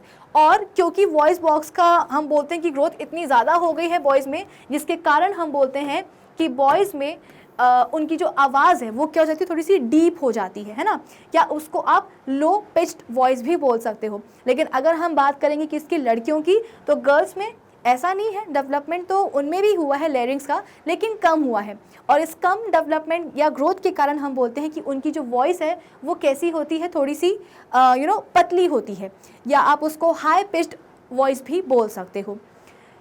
अच्छा, अब यहाँ पे क्या बोला जा रहा है कि दस द वॉइस, ये बॉयज़ होगा, ठीक है ना, voice changes at puberty in boys होना चाहिए, voice in boys changes at puberty and becomes deeper because their voice boxes enlarges too much and becomes a bigger in size। तो इसको आप हमेशा ध्यान में रखिएगा, क्योंकि हम बोलते हैं कि उनका जो वॉइस बॉक्स है उसकी ग्रोथ कुछ ज़्यादा ही हो जाती है। और ऐसा नहीं कि कुछ ही लड़कों में होती है या ये कोई अब नॉर्मल चीज़ है, ये सभी में होती है, सभी बॉयज़ में होती है, ठीक है। तो क्योंकि उनके लैरिंग्स की ग्रोथ, वॉइस बॉक्स की ग्रोथ कुछ ज़्यादा ही हो गई है, जिसके कारण साइज़ बड़ा हो गया है, और साइज़ बड़े होने के कारण उनकी जो आवाज़ है वो कैसी हो जाती है, डीप हो जाती है, ठीक है। The bigger or larger voice box in a grown up boy can be seen as a bulge or projection in front of the throat. और आपने देखा होगा कि वही वाली बात है, जो हमारे ग्रोन अप बॉयज़ होते हैं उनके थ्रोट में आपको एक प्रोट्रूशन या एक प्रोजेक्शन, या बोल सकते हो कि एक बल्ज दिखाई देता है, कुछ इस तरीके से। ये बल्ज क्या इंडिकेट कर रहा है कि यहाँ पे लैरिंग्स की या वॉइस बॉक्स की जो ग्रोथ है वो हो चुकी है, इनफैक्ट ज़्यादा ही हो गई है। नॉर्मल चीज़ है ये ज़्यादा होना, क्योंकि बॉयज़ में ये होती है, सब में होती है। गर्ल्स में अच्छा, इसको हम बोलते क्या है, इस प्रोजेक्शन को, इसको हम बोलते हैं एडम्स एप्पल, ठीक है। गर्ल्स में ये एडम्स एप्पल आपको दिखाई नहीं देगा। क्यों नहीं देगा? क्योंकि लेरिंग्स की ग्रोथ तो हुई है, लेकिन इतनी भी नहीं हुई है कि थ्रोट के बाहर इस तरह का प्रोजेक्शन आपको दिखाई देने लगे, ठीक है। बॉयज़ में ज़्यादा हो रही है, जिसके कारण उसका साइज़ बढ़ रहा है, और साइज़ बढ़ने के कारण थ्रोट में इस तरह का प्रोजेक्शन एक दिखाई देने लगता है। The bulge or projection at the front of the throat or neck in grown up boys is called what? Adam's apple। और इसी को हम क्या बोलते हैं? Adam's apple बोलते हैं, ठीक है। ओके, नेक्स्ट पॉइंट क्या है? Adam's apple is formed in grown up boys because of their bigger voice box in the throat। It is called, अच्छा ये तो हमें समझ में आ गया कि इसे हम क्या बोलते हैं? Adam's apple बोलते हैं। क्यों दिखाई दे रहा है ये? क्योंकि वॉइस बॉक्स का जो साइज़ है वो कुछ ज़्यादा ही बढ़ गया है। क्यों बढ़ गया है? ग्रोथ हुई है, नॉर्मल है ये चीज़। लेकिन सवाल यह है कि इसको हम एडम्स एप्पल क्यों बोलते हैं? So it is called an Adam's Apple after the story of Adam the first man created by the God and the eve the first women created by the God. देखो ये ना पुराने ज़माने की बात है, हिस्ट्री है ये, कि एक एडम और एक ईव हुआ करते थे। एडम के लिए बोला जाता था कि सबसे पहला हम बोलते हैं कि मैन, आदमी जो कि भगवान ने बनाया था, वो कौन था? एडम था। और ईव हम बोलते हैं जो कि उसकी पार्टनर थी, उसके लिए बोला जाता है कि सबसे पहली औरत जो कि भगवान ने बनाई थी वो कौन थी? Eve. Described in the Bible, जिसको बाइबल में डिस्क्राइब किया गया है, in which Adam ate a piece of forbidden fruit apple in the garden of Eden which got stuck in his throat. तो ऐसी स्टोरी है जो कि बाइबल में मेंशन करी गई है कि एडम ने क्या किया था, एक फॉरबिडन फ्रूट यानी कि एप्पल का एक पीस खा लिया था, जो कि कहाँ से मिला था? गार्डन ऑफ ईडन से मिला था, जो कि उसके थ्रोट में जाकर के फंस गया था। फिर क्या हुआ? An Adam's apple sometimes looks like a small rounded apple just under the skin in front of the throat. तो ये जो एडम्स एप्पल है ये कभी कभी कैसा दिखाई देता है? थ्रोट में राउंडेड एप्पल की तरह दिखाई देता है, just under the skin in front of the throat. इसीलिए इसको हम क्या बोलते हैं? एडम्स एप्पल बोलते हैं। Is a feature of throat or neck of grown up boys, ठीक है। This is a bulge or a bump in the throat or neck. I hope इतना सभी को समझ में आ रहा होगा, काफ़ी आसान सी चीज़ें हैं ये सब। A rough and harsh voice is called hoarse voice, जिसको कि हम हिंदी में फटी आवाज़ भी बोलते हैं। इन adolescent boys sometimes the muscles of the growing voice box go out of control due to which their voice becomes hoarse। कई बार आपने सुना होगा कि जब ग्रोथ पीरियड होता है, प्यूबर्टी वाला, तो आवाज़ जो ना अजीब सी फटने लगती है।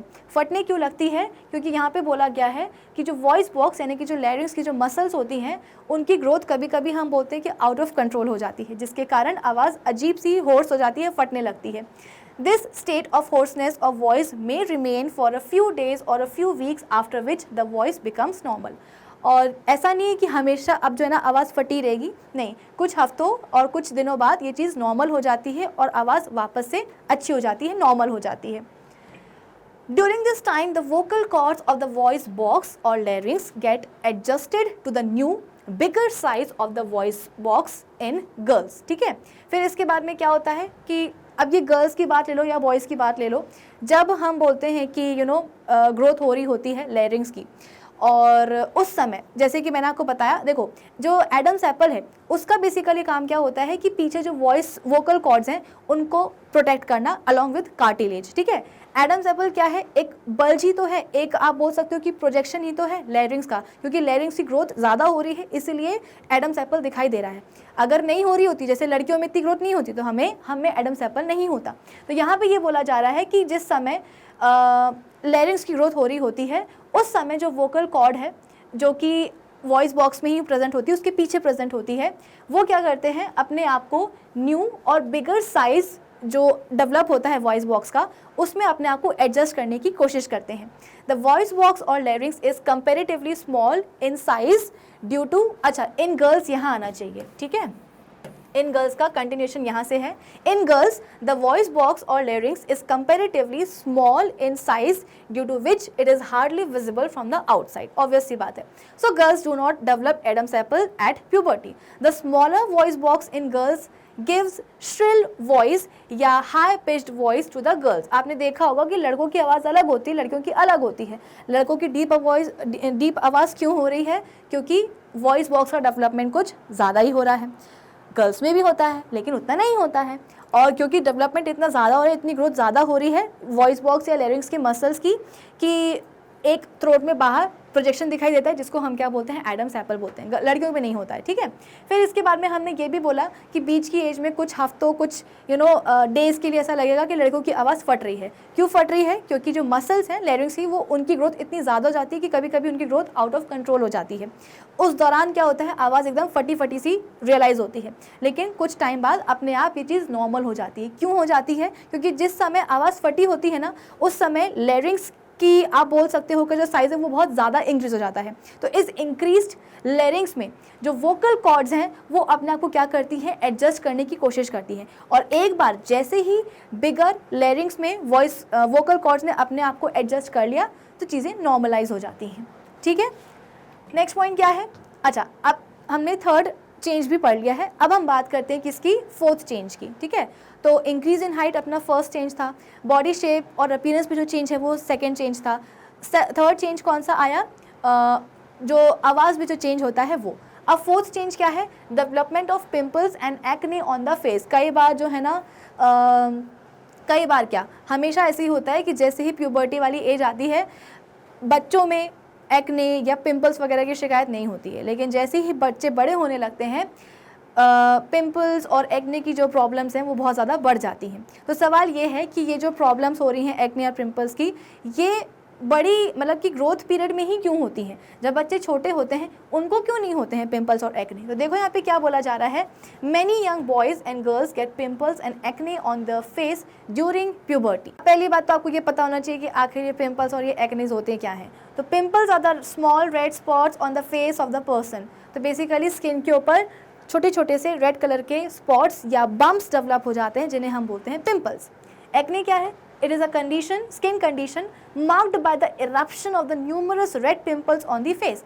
और स्किन के ऊपर ये जो पिंपल्स होते हैं ना, जब ये फट जाते हैं और फटने के बाद इन पिंपल्स के अंदर का जो भी पस होता है, ब्लड होता है, पानी होता है, जब ये पूरा बाहर निकल आता है, ऐसी स्किन कंडीशन को हम क्या बोलते हैं, एक्ने बोलते हैं, ठीक है। तो यहाँ पे आपको इस इमेज में भी दिखाई दे रहा होगा कि फेस के ऊपर बहुत सारे क्या आ गए हैं, छोटे छोटे से रेड कलर के बम्प्स डेवलप हो गए हैं, और इन्हीं को हम क्या बोलते हैं, पिंपल्स बोलते हैं। और जब ये पिंपल्स फट जाएं तो ऐसी कंडीशन को हम क्या बोलते हैं, एक्ने बोलते हैं, ठीक है। अब ऐसा नहीं है कि पिंपल्स और एक्ने को हम ठीक नहीं कर सकते हैं, इनकी कोई दवाई नहीं है, बिल्कुल होती है दवाई, इनको हम कंट्रोल भी कर सकते हैं। लेकिन मुद्दा ये है कि इनको कंट्रोल करने में ना आप बोल सकते हो कि थोड़ा सा टाइम लग जाता है। ये एक टाइम टेकिंग प्रोसेस होती है। मतलब ऐसा नहीं कि आज बहुत सारे पिंपल्स आए हैं और उनके ऊपर हमने जो है ना एक अच्छी सी ऑइंटमेंट लगा ली है और नेक्स्ट डे सारे के सारे जो पिंपल्स है, सारे के सारे जो एक्ने हैं वो वैनिश हो जाएंगे। ऐसा नहीं होता, कंट्रोल कर सकते हैं लेकिन थोड़ा सा टाइम लग जाता है। प्लस हम बोलते हैं कि जो पिंपल्स और एक्ने वाली कंडीशन जो होती है स्पेशली, ये थोड़ी सी पेनफुल भी होती है। क्यों? क्योंकि आप खुद ही सोचो ना कि छोटा सा बम्प डेवलप हो जाए स्किन के ऊपर और वो फट जाए, अंदर का जो भी पस वगैरह है वो बाहर निकल करके आ जाए, तो पेनफुल तो होगा ना ये। तो एक्ने वाली कंडीशन हम बोलते हैं कि पेनफुल भी होती है। प्लस हम बोलते हैं कि जब भी एक्ने डेवलप होता है तो उसके नीचे एक धब्बा भी डेवलप हो जाता है, जिसको हम बोलते हैं एक्ने स्कार। तो एक्ने भले ही उसको कंट्रोल कर ले हम, एक्ने गायब हो जाए, लेकिन ये जो एक्ने स्कार होता है इसको वैनिश होने में काफ़ी टाइम लग जाता है, ठीक है। अब जो कि आपको पिंपल्स और एक्ने के बारे में बेसिक इन्फॉर्मेशन मिल गई है, तो हम थोड़े आगे बढ़ते हैं कि आखिर क्यों ये प्यूबर्टी के टाइम पे ही डेवलप होते हैं, उसके पहले क्यों नहीं होते हैं। So the pimples and the acne are formed due to the increased activity of sebaceous gland and sweat glands present in the skin। हमारी स्किन में, यहाँ पे बोला जा रहा है कि हमारी स्किन में sebaceous और sweat glands होते हैं और इनकी increased activity के कारण, नॉर्मल एक्टिविटी के कारण नहीं, इनकी increased activity के कारण हमारे मतलब कि स्किन के ऊपर पिंपल्स और एक्ने का फॉर्मेशन हो जाता है। तो स्वेट ग्लैंड के बारे में तो आप सभी को पता ही होगा, है ना।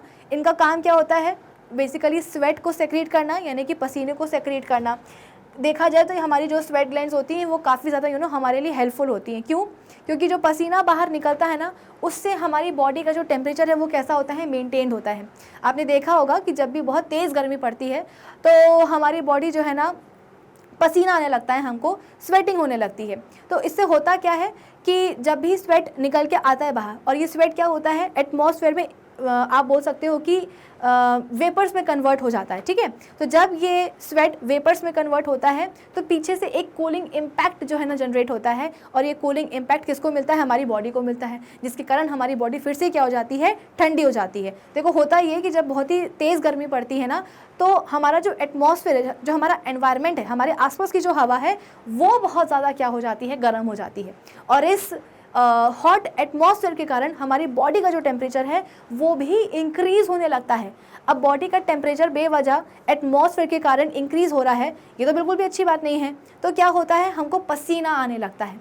पसीने से क्या होगा, वही वाली बात है कि बाहर का एटमॉस्फेयर का एनवायरनमेंट का टेम्परेचर चाहे जितना भी हो, हमारी बॉडी का तो नॉर्मल होना चाहिए ना। तो उसमें क्या होगा, जो हमारी स्वेट ग्लैंड्स हैं वो पसीना रिलीज करेंगी, सेक्रेट करेंगी। ये पसीना जब उड़ेगा हवा में तो उड़ने के बाद एक कूलिंग इम्पैक्ट पीछे छोड़ के जाएगा, और ये कूलिंग इम्पैक्ट हमारी बॉडी को मिलता है, जिसके कारण हमारी बॉडी का जो टेम्परेचर है वो दोबारा से क्या हो जाता है, नॉर्मल हो जाता है। बाहर का कुछ भी बना रहे टेम्परेचर, लेकिन हमारी बॉडी का जो टेम्परेचर है वो नॉर्मल होना ही चाहिए। ठीक है। सिमिलरली आपने देखा होगा जब भी हमको फीवर आता है ना, तो फीवर जब आता है तो हमारी बॉडी एकदम गर्म हो जाती है, एकदम तप रही होती है। और जैसे ही हम बोलते हैं कि हम कोई भी फीवर को कम करने वाली दवाई खाते हैं तो हमको पसीने आने लगते हैं। इस पसीने से क्या होता है, फिर से बॉडी का जो टेम्परेचर है वो कम हो जाता है। ठीक है। तो पसीना हम बोलते हैं कि बॉडी का जो टेम्परेचर है उसको मेंटेन करता है। प्लस हम बोलते हैं कि बहुत सारे थोड़े बहुत ऐसे वेस्ट भी होते हैं जो कि हमारे पसीने के थ्रू हमारी बॉडी से, हमारे स्किन से बाहर निकल जाते हैं। तो एक्सक्रीशन का भी ये काम करता है और बॉडी के टेम्परेचर को मेंटेन करने का भी काम करता है। कौन? स्वेट ग्लैंड्स का स्वेट, पसीना। ठीक है। लेकिन हाँ, ये जो सेबेशियस ग्लैंड है ये शायद आपके लिए थोड़ी सी नई हो, इसके बारे में मैं आपको थोड़ा सा एकदम बता देती हूँ डिटेल में कि sebaceous glands are the small glands in the skin which secrete an oil called sebum. ये जो सेबेशियस ग्लैंड्स ये क्या करते हैं, ऑयल जिसको कि हम क्या बोलते हैं, सीबम, ये सेक्रेट करते हैं through the skin pores to lubricate and protect the surface of the skin. देखो होता क्या है कि हमारी पूरी बॉडी में जितनी भी हमारी पूरी स्किन होती है ना, हमारी पूरी की पूरी जो बॉडी है वो क्या होती है, स्किन से कवर्ड होती है। पूरी बॉडी में हम बोलते हैं कि छोटे छोटे से हेयर प्रेजेंट होते हैं। ठीक है, जिसको हिंदी में हम रोए बोलते हैं। तो सपोज ये क्या है, एक हेयर है और यहाँ तक इसका इतना जो पोर्शन है, ये पोर्शन आपको अपनी स्किन के ऊपर दिखाई देगा। ठीक है। और इतना जो पोर्शन होगा ये कहाँ होता है, स्किन के नीचे होता है। तो ऑब्वियसली बात है, दिखाई तो देगा नहीं, लेकिन हाँ इतना पोर्शन हम बोलते हैं कि आप ये भी बोल सकते हैं ना कि किसी भी बाल की जो रूट है वो तो स्किन के नीचे ही होगी। तो ये क्या है, बाल के हेयर का जो रूट वाला पोर्शन है ये वो है। ठीक है। तो इतना आपको स्किन के ऊपर दिखाई देगा, इतना कहाँ देगा, आपको स्किन के नीचे मिलेगा। ठीक है। तो इसको हम बोलते हैं क्या, ये क्या है, एक हेयर फॉलिकल है। ठीक है। अब इस देखो, हेयर फॉलिकल के बगल में आपको एक छोटा सा पाउच लाइक स्ट्रक्चर दिखाई दे रहा होगा। इस पाउच लाइक स्ट्रक्चर को ही हम क्या बोलते हैं, सेबेशियस ग्लैंड बोलते हैं। ये क्या है, हेयर फॉलिकल है। ठीक है। जब बाल झड़ते हैं ना, तो जो बाल है ना ये अपने फॉलिकल के साथ ही जो है ना बाहर निकल आता है स्किन के। फिर इसके बाद में क्या होगा, नया फॉलिकल जो है ना यहाँ पे डेवलप हो जाएगा। फिर ये फॉलिकल ग्रो करेगा और जो हेयर है वो दोबारा से स्किन के ऊपर आपको दिखाई देने लगेगा। ठीक है। तो यहाँ पे हम बोलते हैं कि इस हेयर फॉलिकल के बगल में आपको एक पाउच लाइक स्ट्रक्चर दिखाई दे रहा होगा, एक सैक लाइक स्ट्रक्चर दिखाई दे रहा होगा, और इसी को हम क्या बोलते हैं, सेबेशियस ग्लैंड बोलते हैं। ठीक है। अब ऐसा नहीं है कि सेबेशियस ग्लैंड अभी अभी ही एक्टिवेट हुई है, प्यूबर्टी के टाइम पे ही एक्टिवेट हुई है। ये बहुत पहले से एक्टिवेट हो चुकी रहती है। लेकिन जैसे कि मैंने आपको बताया ना कि हमारी बॉडी में, यानी कि जब प्यूबर्टी का टाइम आता है, इतने ज़्यादा हार्मोन्स ऊपर नीचे होते हैं, नए नए हम बोलते हैं कि हार्मोन्स रिलीज़ होते हैं, जिनके कारण जो हार्मोनल का जो बैलेंस है हार्मोन्स का वो थोड़ा सा गड़बड़ हो जाता है। तो इस हार्मोन्स के गड़बड़ बैलेंस के कारण ही स्वेट और सेबेशियस ग्लैंड्स का जो सेक्रीशन है, या आप बोल सकते हो कि उनकी जो एक्टिविटी है वो भी क्या हो जाती है, गड़बड़ हो जाती है। तो ये जो सेबेशियस ग्लैंड है ये क्या करेगी, सीबम सेक्रेट करेगी। सीबम, या आप बोल सकते हो कि एक ऑयल सेक्रेट करेगी। और ये जो सीबम है ये कहाँ आ जाता है, हमारी स्किन के ऊपर आ जाता है। ठीक है ना। हमारी स्किन पे बहुत सारे छोटे छोटे से पोर्स प्रेजेंट होते हैं, और इन्हीं पोर्स के थ्रू ये जो सीबम है ये हमारी स्किन के ऊपर जो है आ जाता है। इसका काम क्या होता है, स्किन के ऊपर तो आ गया, और स्किन के ऊपर आने के बाद क्या करता है, ये हमारी स्किन को लुब्रिकेट करने का काम करता है और स्किन के सरफेस को प्रोटेक्ट करने का काम करता है। आपने देखा होगा कि गर्मियों के मौसम में एज सच हमको जो है ना ज़्यादा किसी भी तरह का मॉइस्चराइज़र या बॉडी लोशन स्किन पे लगाने की ज़रूरत नहीं पड़ती है ना। लेकिन जैसे ठंड का टाइम आता है तो पूरे टाइम जो है ना हमें अपनी बॉडी को, अपनी स्किन को मॉइस्चराइज़ करना पड़ता है, बॉडी लोशन लगाना पड़ता है। ऐसा क्यों? क्योंकि जब ठंड का मौसम होता है, विंटर सीजन जब आता है, तो उस समय की जो हवा होती है वो बहुत ही ड्राई होती है, और इस ड्राई हवा के कारण हमारी स्किन के ऊपर जो भी मॉइस्चर प्रेजेंट होता है वो सब हम बोलते हैं कि उड़ जाता है। तो अगर स्किन के ऊपर मॉइस्चर नहीं होगा तो स्किन तो हमारी ड्राई हो ही जाएगी ना। हमें बोला जाता है ना कि प्रॉपर्ली पानी पीना चाहिए इनफ क्वांटिटी में।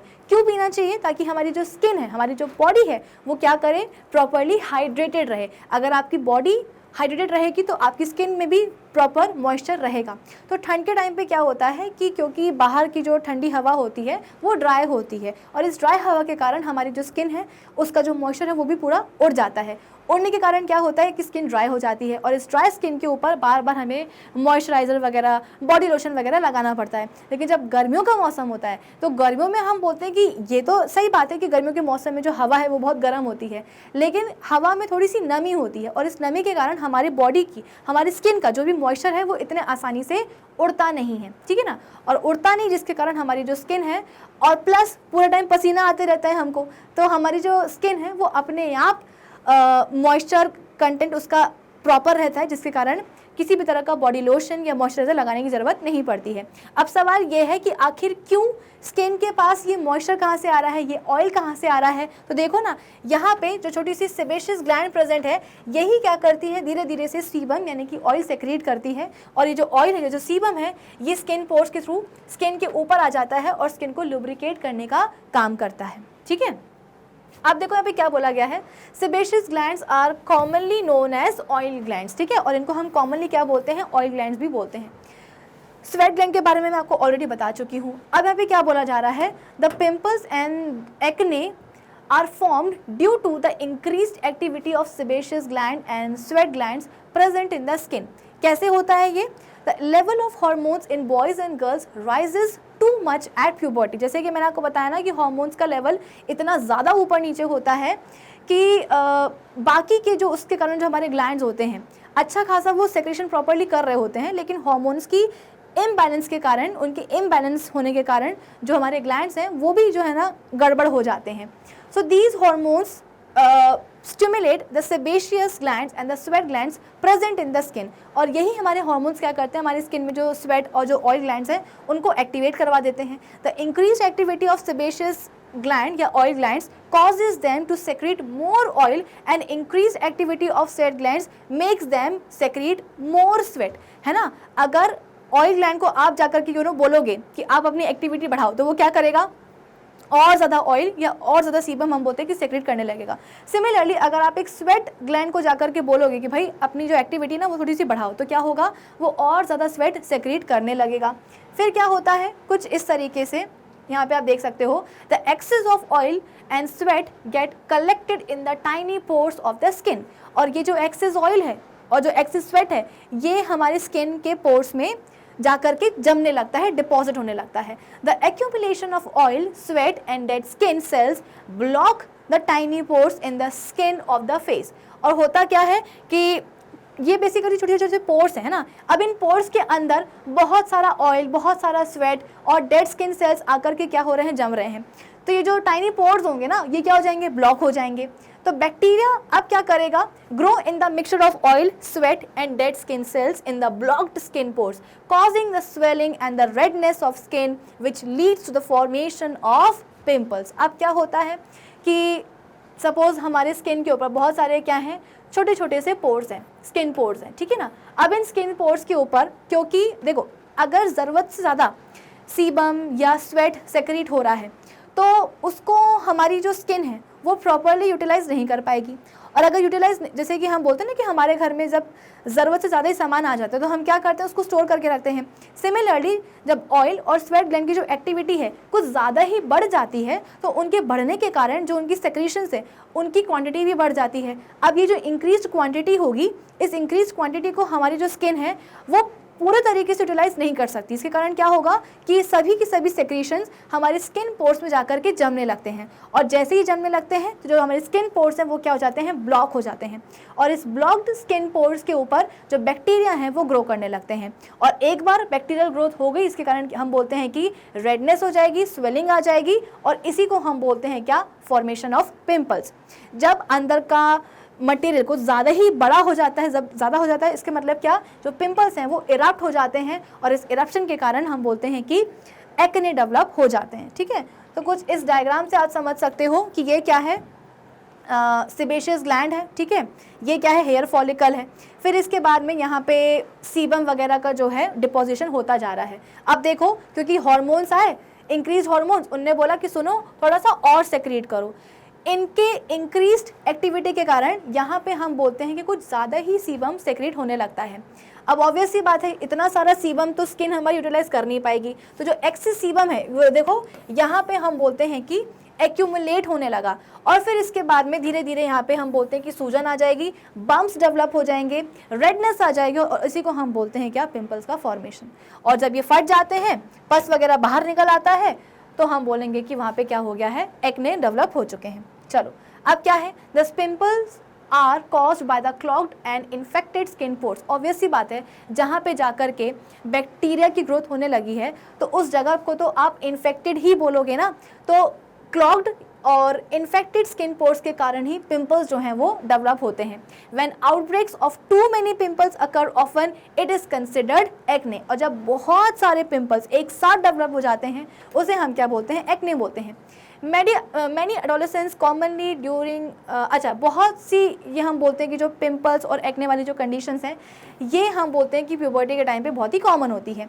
इन most boys and girls pimples and acne, boys and girls, ये रिपीट हो रहा है शायद, diminish over time and tend to disappear by the time once reaches the age of 18 the face during puberty. अच्छा, हम बोलते हैं कि शुरुआत में जब हार्मोन्स का लेवल कुछ ज़्यादा ही ऊपर नीचे होता है तो ये चीज़ें हम बोलते हैं कि नॉर्मल हो जाती हैं, लेकिन जैसे जैसे प्यूबर्टी का पीरियड हम बोलते हैं कि ख़त्म होता है, हार्मोन्स दोबारा से शांत होते हैं, स्वेट और सेबेशियस ग्लैंड की एक्टिविटी भी क्या हो जाती है, नॉर्मलाइज हो जाती है, तो ये पिंपल्स और एक्ने की जो कंप्लेंट है वो भी क्या हो जाती है, गायब हो जाती है, कम होने लगती है, ठीक है। और कुछ लोगों में हम बोलते हैं कि ये बड़े तक कंटिन्यू होती हैं, अधिकतर तो चली जाती हैं, लेकिन कुछ केसेस में हम बोलते हैं कि बड़ों में भी ये कंडीशंस कंटिन्यू रहती हैं। तो ये था क्या अपना फोर्थ चेंज। फर्स्ट चेंज हमारा क्या था, increase in height. Second change क्या था हमारा, सेकंड चेंज हमने देखा था कि किस तरीके से बॉडी शेप में चेंज आता है जिसके कारण अपीयरेंस चेंज हो जाती है। थर्ड चेंज हमने कौन सा देखा था, हमने देखा था आवाज़ में कैसी चेंज आती है। फिर फोर्थ चेंज हमारा क्या था कि पिंपल्स और एक्ने का डेवलपमेंट स्किन के ऊपर, फेस के ऊपर। और अपना फिफ्थ चेंज क्या है यहाँ पे, development of sex organs. So the onset of puberty brings about complete growth and development of sex organs in boys and girls, due to which their reproductive system start functioning at this stage. हम क्यों बोलते हैं puberty में जो हमारे जो teenagers होते हैं वो अपनी रिप्रोडक्टिव मैच्योरिटी अटेन करते हैं, क्योंकि इस पीरियड में ही उनकी जो सेक्स ऑर्गन्स हैं, जिसका दूसरा नाम क्या है, गोनाड्स हैं, उनके गोनाड्स का हम बोलते हैं कि ग्रोथ एंड डेवलपमेंट हो जाती है, जिसके कारण उनका जो रिप्रोडक्टिव सिस्टम है वो क्या होता है, फंक्शन करना शुरू कर देता है, ठीक है। For example, eight puberty the male sex organs like testis and पीनस enlarge and develop completely. The testes begin to produce male sex cells called sperms at puberty. This makes the males या boys reproductive system functional at puberty. तो basically हम बोलते हैं कि sperms का formation ऐसा नहीं कि बचपन से शुरू हो जाता है, प्यूबर्टी के टाइम पर जब टेस्टिस का खुद का डेवलपमेंट पूरा हो जाता है, ग्रोथ अच्छी हो जाती है, तब जाकर के टेस्टिस क्या होती है, फंक्शनल होती है और स्पर्म्स का प्रोडक्शन जो है वो शुरू हो जाता है, ठीक है। फिर इसके बाद में फीमेल्स में यहाँ पे क्या बोला जा रहा है, eight puberty the female sex organs like ovaries, oviducts and uterus enlarge and develop completely. The eggs or ova begin to mature at this stage. The ovaries start releasing mature eggs or ova at puberty. This makes the female girl's reproductive system functional at puberty. ठीक है, सीधी सी बात है। देखो, एक काम की चीज़ मैं आपको और बता देती हूँ कि जब बच्ची माँ के पेट में होती है, ठीक है ना, मैं फीमेल फीटस की बात कर रही हूँ, तब उसके ओवरीज में जितने भी एग्स आ सकते हैं उतने आ जाते हैं। जैसे ही वो पैदा होती है उसके बाद से ओवरीज में एग का बनना बंद हो जाता है, ठीक है। जब तक वो अपने माँ के यूट्रस में है तब तक उसमें उसकी ओवरीज में एग का फॉर्मेशन होता रहेगा, लेकिन जैसे ही एक बार वो पैदा हो जाती है एग्स का जो फॉर्मेशन है वो बंद हो जाता है। अब आप बोलोगे कि मैम अगर एग्स का फॉर्मेशन बंद हो रहा है तो फिर वो बच्ची फर्टाइल क्यों कहलाएगी, वो तो स्टेराइल हो जाएगी। नहीं, जब प्यूबर्टी की बात आती है ना तो ओवरीज, ओविडक्ट और जो यूट्रस वगैरह है ये सब क्या होते हैं, साइज में बड़े होते हैं, इनकी ग्रोथ होती है, डेवलपमेंट होते हैं, है ना, एनलार्ज होते हैं। इसके बाद में धीरे धीरे करके ओवरीज में अब जितने भी ओवा आए हैं ना, ये सभी के ओवा क्या होते हैं, मैच्योर होते जाते हैं। ठीक है। तो जो मैंने आपको प्रीवियस चैप्टर में पढ़ाया था कि हर महीने क्या होता है कि एक एक ओवरी से, कभी लेफ्ट कभी राइट, एक एक ओवरी से हम बोलते हैं कि एक एक ओवा जो है ना बाहर निकल करके आता है। तो ये ओवा कैसे बाहर निकल करके आ रहा है, ओवम कैसे बाहर आ रहा है, मैच्योर होकर के बाहर आ रहा है। ऑलरेडी बर्थ के टाइम पे उस बच्ची की ओवरीज में, है ना, जितने भी एग्स होने चाहिए थे उतने हो जाते हैं। अब इसके बाद में जैसे ही वो पैदा हो चुकी है, अब पैदा होने के बाद उस बच्ची की ओवरीज में एक भी एग आप बोल सकते हो कि प्रोड्यूस नहीं होगा। जितने आज गए हैं उतने आ गए हैं। अब क्या होगा, जैसे ही वो प्यूबर्टी की स्टेज तक आएगी, अब धीरे धीरे करके हम बोलते हैं कि वो ओवम का या अलग अलग एग्स का हम बोलते हैं कि मैच्योरेशन स्टार्ट हो जाएगा, प्रोडक्शन नहीं होगा। मेल्स में अलग होता है, बर्थ के बाद में हम बोलते हैं कि जब आप बोल सकते हो कि ये प्यूबर्टी का पीरियड आता है, स्पर्म्स का जो प्रोडक्शन है वो चलता ही रहता है, वो रुकता नहीं है ना, नए नए बनते जाते हैं। लेकिन फीमेल्स में ऐसा नहीं होता, एक बार जितने बन गए सो बन गए, बर्थ के बाद में अब इनका सिर्फ और सिर्फ मैच्योरेशन होता है। तो यहाँ पे हमने बोला कि जो ओवरीज हैं और जो हम बोलते हैं कि यूट्रस है, जो ओविडक्ट्स हैं, ये सब क्या होते हैं, एनलार्ज वगैरह होते हैं। ठीक है, चलो फिर इसके बाद में तो ये हुआ क्या, अपना फिफ्थ चेंज कि भाई प्यूबर्टी के टाइम पे जो गोनाड्स है, जो सेक्स ऑर्गन्स है, उनका डेवलपमेंट हो जाता है, जिसके कारण मेल्स और फीमेल्स में जो उनका रिस्पेक्टिव रिप्रोडक्टिव सिस्टम है वो फंक्शन हो जाता है, अब चालू हो जाता है। अब इसके बाद में एक लास्ट चेंज क्या आया है, reaching mental, intellectual and emotional maturity. When a person reaches puberty, he or she becomes an adolescent. Adolescence continues up to the age of 18 or 19 years. During this period, a boy or a girl reaches mental, intellectual and emotional maturity. Mental is called मानसिक, ठीक है, intellectual हम बोलते हैं कि बौद्धिक, और emotional हम बोलते हैं कि, देखो सीधी सी बात है, आपने देखा होगा कि जब ये प्यूबर्टी वाला पीरियड आता है ना, तो बच्चे कुछ अजीब से चिड़चिड़े से हो जाते हैं। 10 साल तक की, 11 साल तक की उम्र में तो उनको पढ़ाई लिखाई होती है ना, खेलते कूदते रहते हैं। लेकिन जैसे ही ये प्यूबर्टी का पीरियड आता है, अजीब से वो चिड़चिड़े से हो जाते हैं। हमेशा ऐसा होता है कि जब वो छोटे होते हैं तो उनको अपनी फैमिली के साथ टाइम स्पेंड करना अच्छा लगता है, लेकिन जैसे ही वो बड़े होने लगते हैं फिर उनको ऐसा लगता है कि नहीं, अब हमको हमारी जो है ना एक स्पेस चाहिए है। मम्मी पापा से भी जो है ना बहुत ज़्यादा लड़ाइयाँ होती हैं कि आप हमको समझते नहीं हो, हमको घूमने जाना है, हमको ये नहीं करना, हमको वो नहीं करना। वो अपने ओपिनियंस जो है ना सामने वाले को रखने की कोशिश करते हैं, क्योंकि अब वो बड़े होते जा रहे हैं, उनके दिमाग में भी जो है ना सारी चीज़ें आने लगती हैं, वो सब बातों को समझने लगते हैं। तो आपने देखा होगा कि ये जो बीच का जो पीरियड होता है ग्रोथ वाला, इसमें बहुत ज़्यादा बच्चे चिड़चिड़े हो जाते हैं।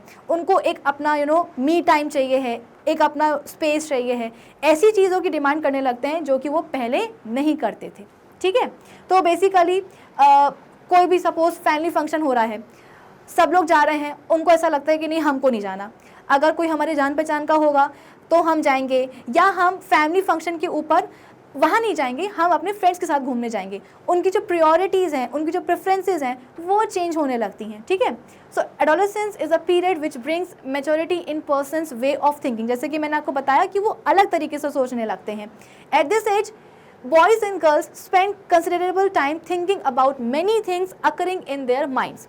During this period, mental maturity makes the boys and girls more independent than before. जब बच्चे छोटे होते हैं ना, तो जितना उनको बोला जाता है, जितना उनके पेरेंट्स बोलते हैं कि आपको ये चीज़ करनी है, आपको ये सीखना है, आपको ये पढ़ना है, उतना वो कर लेते हैं, है ना। नहीं करेंगे तो मार पिटाई से काम हो जाता है ना। लेकिन जब बच्चे बड़े होने लगते हैं तो उनका अपना एक उनके थॉट्स आने लगते हैं, उनके अपने कुछ डिसीजंस होने लगते हैं कि नहीं, हमें ये नहीं करना है तो हम नहीं करेंगे, भले ही हमारे लिए हमको इस चीज़ के लिए कितना भी फोर्स किया जा रहा है, हम ये चीज़ नहीं सीखेंगे, हम वहाँ नहीं जाएंगे, हमें अपना स्पेस चाहिए, हमें अपना टाइम चाहिए, कुछ इस तरीके से। ठीक है, फिर ओके, अब यहाँ पे हम बोलते हैं कि कुछ इंटेलेक्चुअल मैच्योरिटी भी बच्चों को जो है ना अटेन करते हैं। Due to intellectual development, the boys and girls get into the habit of reasoning and understanding things objectively. In fact, in this time one's life when the brain has the greatest capacity for learning. हम बोलते हैं कि ना कि बच्चों को coding सिखाओ, क्यों? क्योंकि 10 साल की उम्र के पहले हम बोलते हैं कि जब बच्चे छोटे होते हैं उनको दिमाग बहुत एक्टिव होता है, वो बहुत कुछ सीख सकते हैं, ये बात सही है। लेकिन जब हम बात करते हैं किसकी, प्यूबर्टी के पीरियड की, तो यहाँ पे भी हम बच्चों बोलते हैं कि बच्चों का जो दिमाग की जो कैपेसिटी है वो बहुत बढ़िया होती है। बस दिक्कत यही है कि वो सही जगह पे लग जाए तो अच्छी बात है ना। Next point, the changes which occur in the body of boys and girls during this period may cause emotional swings.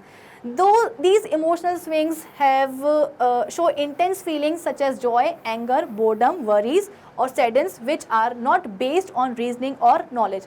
बेवजह का गुस्सा, खुशी, है ना, बोर्डम, वरीज, ये सब जब बच्चे छोटे होते हैं ना तो उनको या तो खेलना होता है या पढ़ना होता है, ठीक है, तो उनके लिए बहुत ज़्यादा खुशी या उनको किसी भी चीज़ की चिंता नहीं होती। लेकिन जैसे जैसे हम बड़े होने लगते हैं हमको जो है ना अलग अलग टाइप की टेंशन होती है कि अगर हम पढ़ाई नहीं करेंगे तो फिर हम फेल हो जाएंगे, नंबर अच्छे नहीं आएंगे, उस चीज़ की अलग चिंता, ठीक है। बच्चे जब छोटे होते हैं ना तो टेंशन वाली कोई बात होती ही नहीं है। अगर नहीं भी पढ़ा है तो भी उनको कोई फ़र्क नहीं पड़ता, वो तो अगर मम्मी पापा ने पढ़ा दिए तो अच्छी बात है, वरना अगर नहीं भी पढ़ा है तो क्या मतलब। लेकिन जब हम बड़े हो जाते हैं तो हर तरह की फीलिंग्स, सब चीज़ें हमें समझ में आने लगती है। बेसिकली सेल्फ कॉन्शियस हो जाते हैं, ठीक है, सभी बच्चे। समटाइम्स हम बोलते हैं कि इनसिक्योर वो फील करते हैं, उतने कॉन्फिडेंट नहीं होते हैं while trying to adjust to the changes in the body and the mind. हम बोलते हैं उनसे कि अरे आपको हो क्या गया, आप इतने चिड़चिड़े क्यों हो गए हो। लेकिन सही बात तो यह है कि उसमें उनकी भी गलती नहीं होती है। क्यों? क्योंकि बॉडी में इतने सारे हार्मोनल चेंजेस होते हैं जिनके बारे में उनको खुद को नहीं पता होता। उन्हें नहीं समझ में आता कि उनके मूड स्विंग्स क्यों हो रहे हैं, कि आज अच्छा मूड है और 2 घंटे बाद अचानक से वो डिप्रेस फील करेंगे। डिप्रेस क्यों फील कर रहे हैं? क्योंकि हमारी बॉडी में, उनकी बॉडी में जो हार्मोन्स हैं उनका लेवल ऊपर नीचे हो रहा है। तो वो हार्मोन्स हैं जो कि उनको मूड स्विंग्स करा रहे हैं, उसमें उनकी खुद की कोई गलती नहीं होती है। लोगों से इंटरेक्ट करना उनको अच्छा नहीं लगता, उनको लगता है कि हम तो जो है ना अपने फैमिली मेम्बर्स के अलावा ज़्यादा किसी से मिलेंगे जुलेंगे नहीं, या मिलेंगे भी तो अपने फ्रेंड्स के साथ मिलेंगे जिनसे हमारी पटती है, ऐसा कुछ, ठीक है। There is however no reason to feel insecure. अब वो क्यों डर रहे हैं, क्यों उनका कॉन्फिडेंस कम हो रहा है, क्यों वो इतने इनसिक्योर हो रहे हैं, उसका कोई रीज़न नहीं होता, बस उनके अंदर ये फीलिंग्स आ जाती हैं।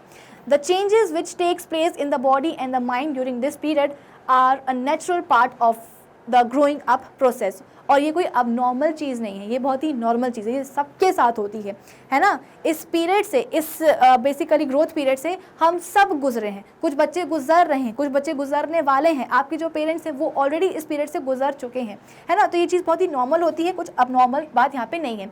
Every human beings has to pass through this stage. बिना प्यूबर्टी के पीरियड के आए कोई भी जो है ना बच्चा डायरेक्टली एक एडल्ट में ट्रांसफॉर्म नहीं हो पाएगा। इस पीरियड से सबको गुजरना ही पड़ता है। Our parents have passed through this stage, now we are passing through this stage and one day our children will also pass through this stage in life. सबको इसी पीरियड से गुजरना है। हमारे पेरेंट्स भी गुजरे थे, हम भी गुजर रहे हैं, और आगे जाकर के जब हमारे बच्चे होंगे तो वो भी इस स्टेज से गुजरेंगे। तो ये बहुत ही नॉर्मल सी बात है। बस यहाँ पे दिक्कत ये है कि थोड़ी सी फैमिली का सपोर्ट अगर हमें मिल जाए तो बच्चे जो है ना आसानी से इस पीरियड को जो है ना क्रॉस कर ले जाते हैं, ठीक है। तो आज के सेशन में हमने बहुत सारे चेंजेस पढ़े हैं, फिजिकल चेंजेस, अपीयरेंस में चेंजेस, बॉडी शेप में चेंजेस, मेंटल चेंजेस, सभी चेंजेस को हमने एकदम डिटेल में जाकर के डिस्कस कर लिया है। तो आज के सेशन के लिए बस इतना ही। अब हम मिलेंगे अपने नेक्स्ट सेशन में, और नेक्स्ट सेशन में कुछ और नए टॉपिक्स को हम करेंगे डिस्कस। लेकिन तब तक आप क्या करेंगे, आप जाएंगे गूगल पर और टाइप करेंगे magnetbrains.com, सर्च करेंगे। जैसे ही सर्च करेंगे आपके सामने खुल जाएगी क्या, हमारी ऑफिशियल वेबसाइट। ऑफिशियल वेबसाइट पे जैसे आप क्लिक करोगे आपके सामने खुल के आएगा ये वाला पेज जहाँ पे लिखा रहेगा India's number 100% free online education platform. इस पेज को जब आप और स्क्रॉल करोगे आपके सामने ऑप्शन आएगा एक्सप्लोर टॉप कोर्सेज का, जहाँ पे क्लास 12 से लेकर के क्लास 1 तक के सभी कोर्सेज होंगे आप तक अवेलेबल, ठीक है। अब सपोज आपको क्या करना है, क्लास 8 की साइंस देखनी है, तो आप क्लास 8 के उस पे जाकर के क्लिक करोगे। जैसे ही क्लिक करोगे तो जितने भी अभी तक हमने चैप्टर्स कवर कर लिए हैं क्लास 8 साइंस के, या जो अभी हम कर रहे हैं, सभी चैप्टर्स के जो लेक्चर्स हैं वो प्रॉपर्ली आपके सामने हो जाएंगे क्या, अवेलेबल, ठीक है। जैसे ही आप क्लास 8 पे जाके क्लिक करोगे आपके सामने आएगा class 8 science video tutorial by Vibhuti Khare. अब सपोज जो हमारा फर्स्ट चैप्टर है क्रॉप प्रोडक्शन एंड मैनेजमेंट, ये आपको देखना है। इस चैप्टर के टोटल कितने लेक्चर्स हैं, 14 लेक्चर्स हैं, ठीक है। अब सपोज आपको ये वाला चैप्टर देखना है तो आप इस पर जैसे क्लिक करोगे आपके सामने खुल जाएगा क्या, इस चैप्टर का फर्स्ट लेक्चर जो कि है इंट्रोडक्शन वाला। तो कुछ इस तरीके से आप बाकी के सभी लेक्चर्स भी देख सकते हो, ना सिर्फ इस चैप्टर के बल्कि सभी चैप्टर्स के। तो आपकी जो हमेशा कंप्लेंट होती है ना कि मैम यूट्यूब पे आपकी सब्जेक्ट की प्लेलिस्ट नहीं मिल भी रही है तो उसमें वीडियो का जो सीक्वेंस है वो ऊपर नीचे है, तो एज सच कोई भी दिक्कत आपको यहाँ नहीं होती है जब आप हमारी ऑफिशियल वेबसाइट विजिट करते हो तब। So do visit our official website, यही वाली magnetbrains.com। Till then keep learning with Magnet Brains. Thank you for watching.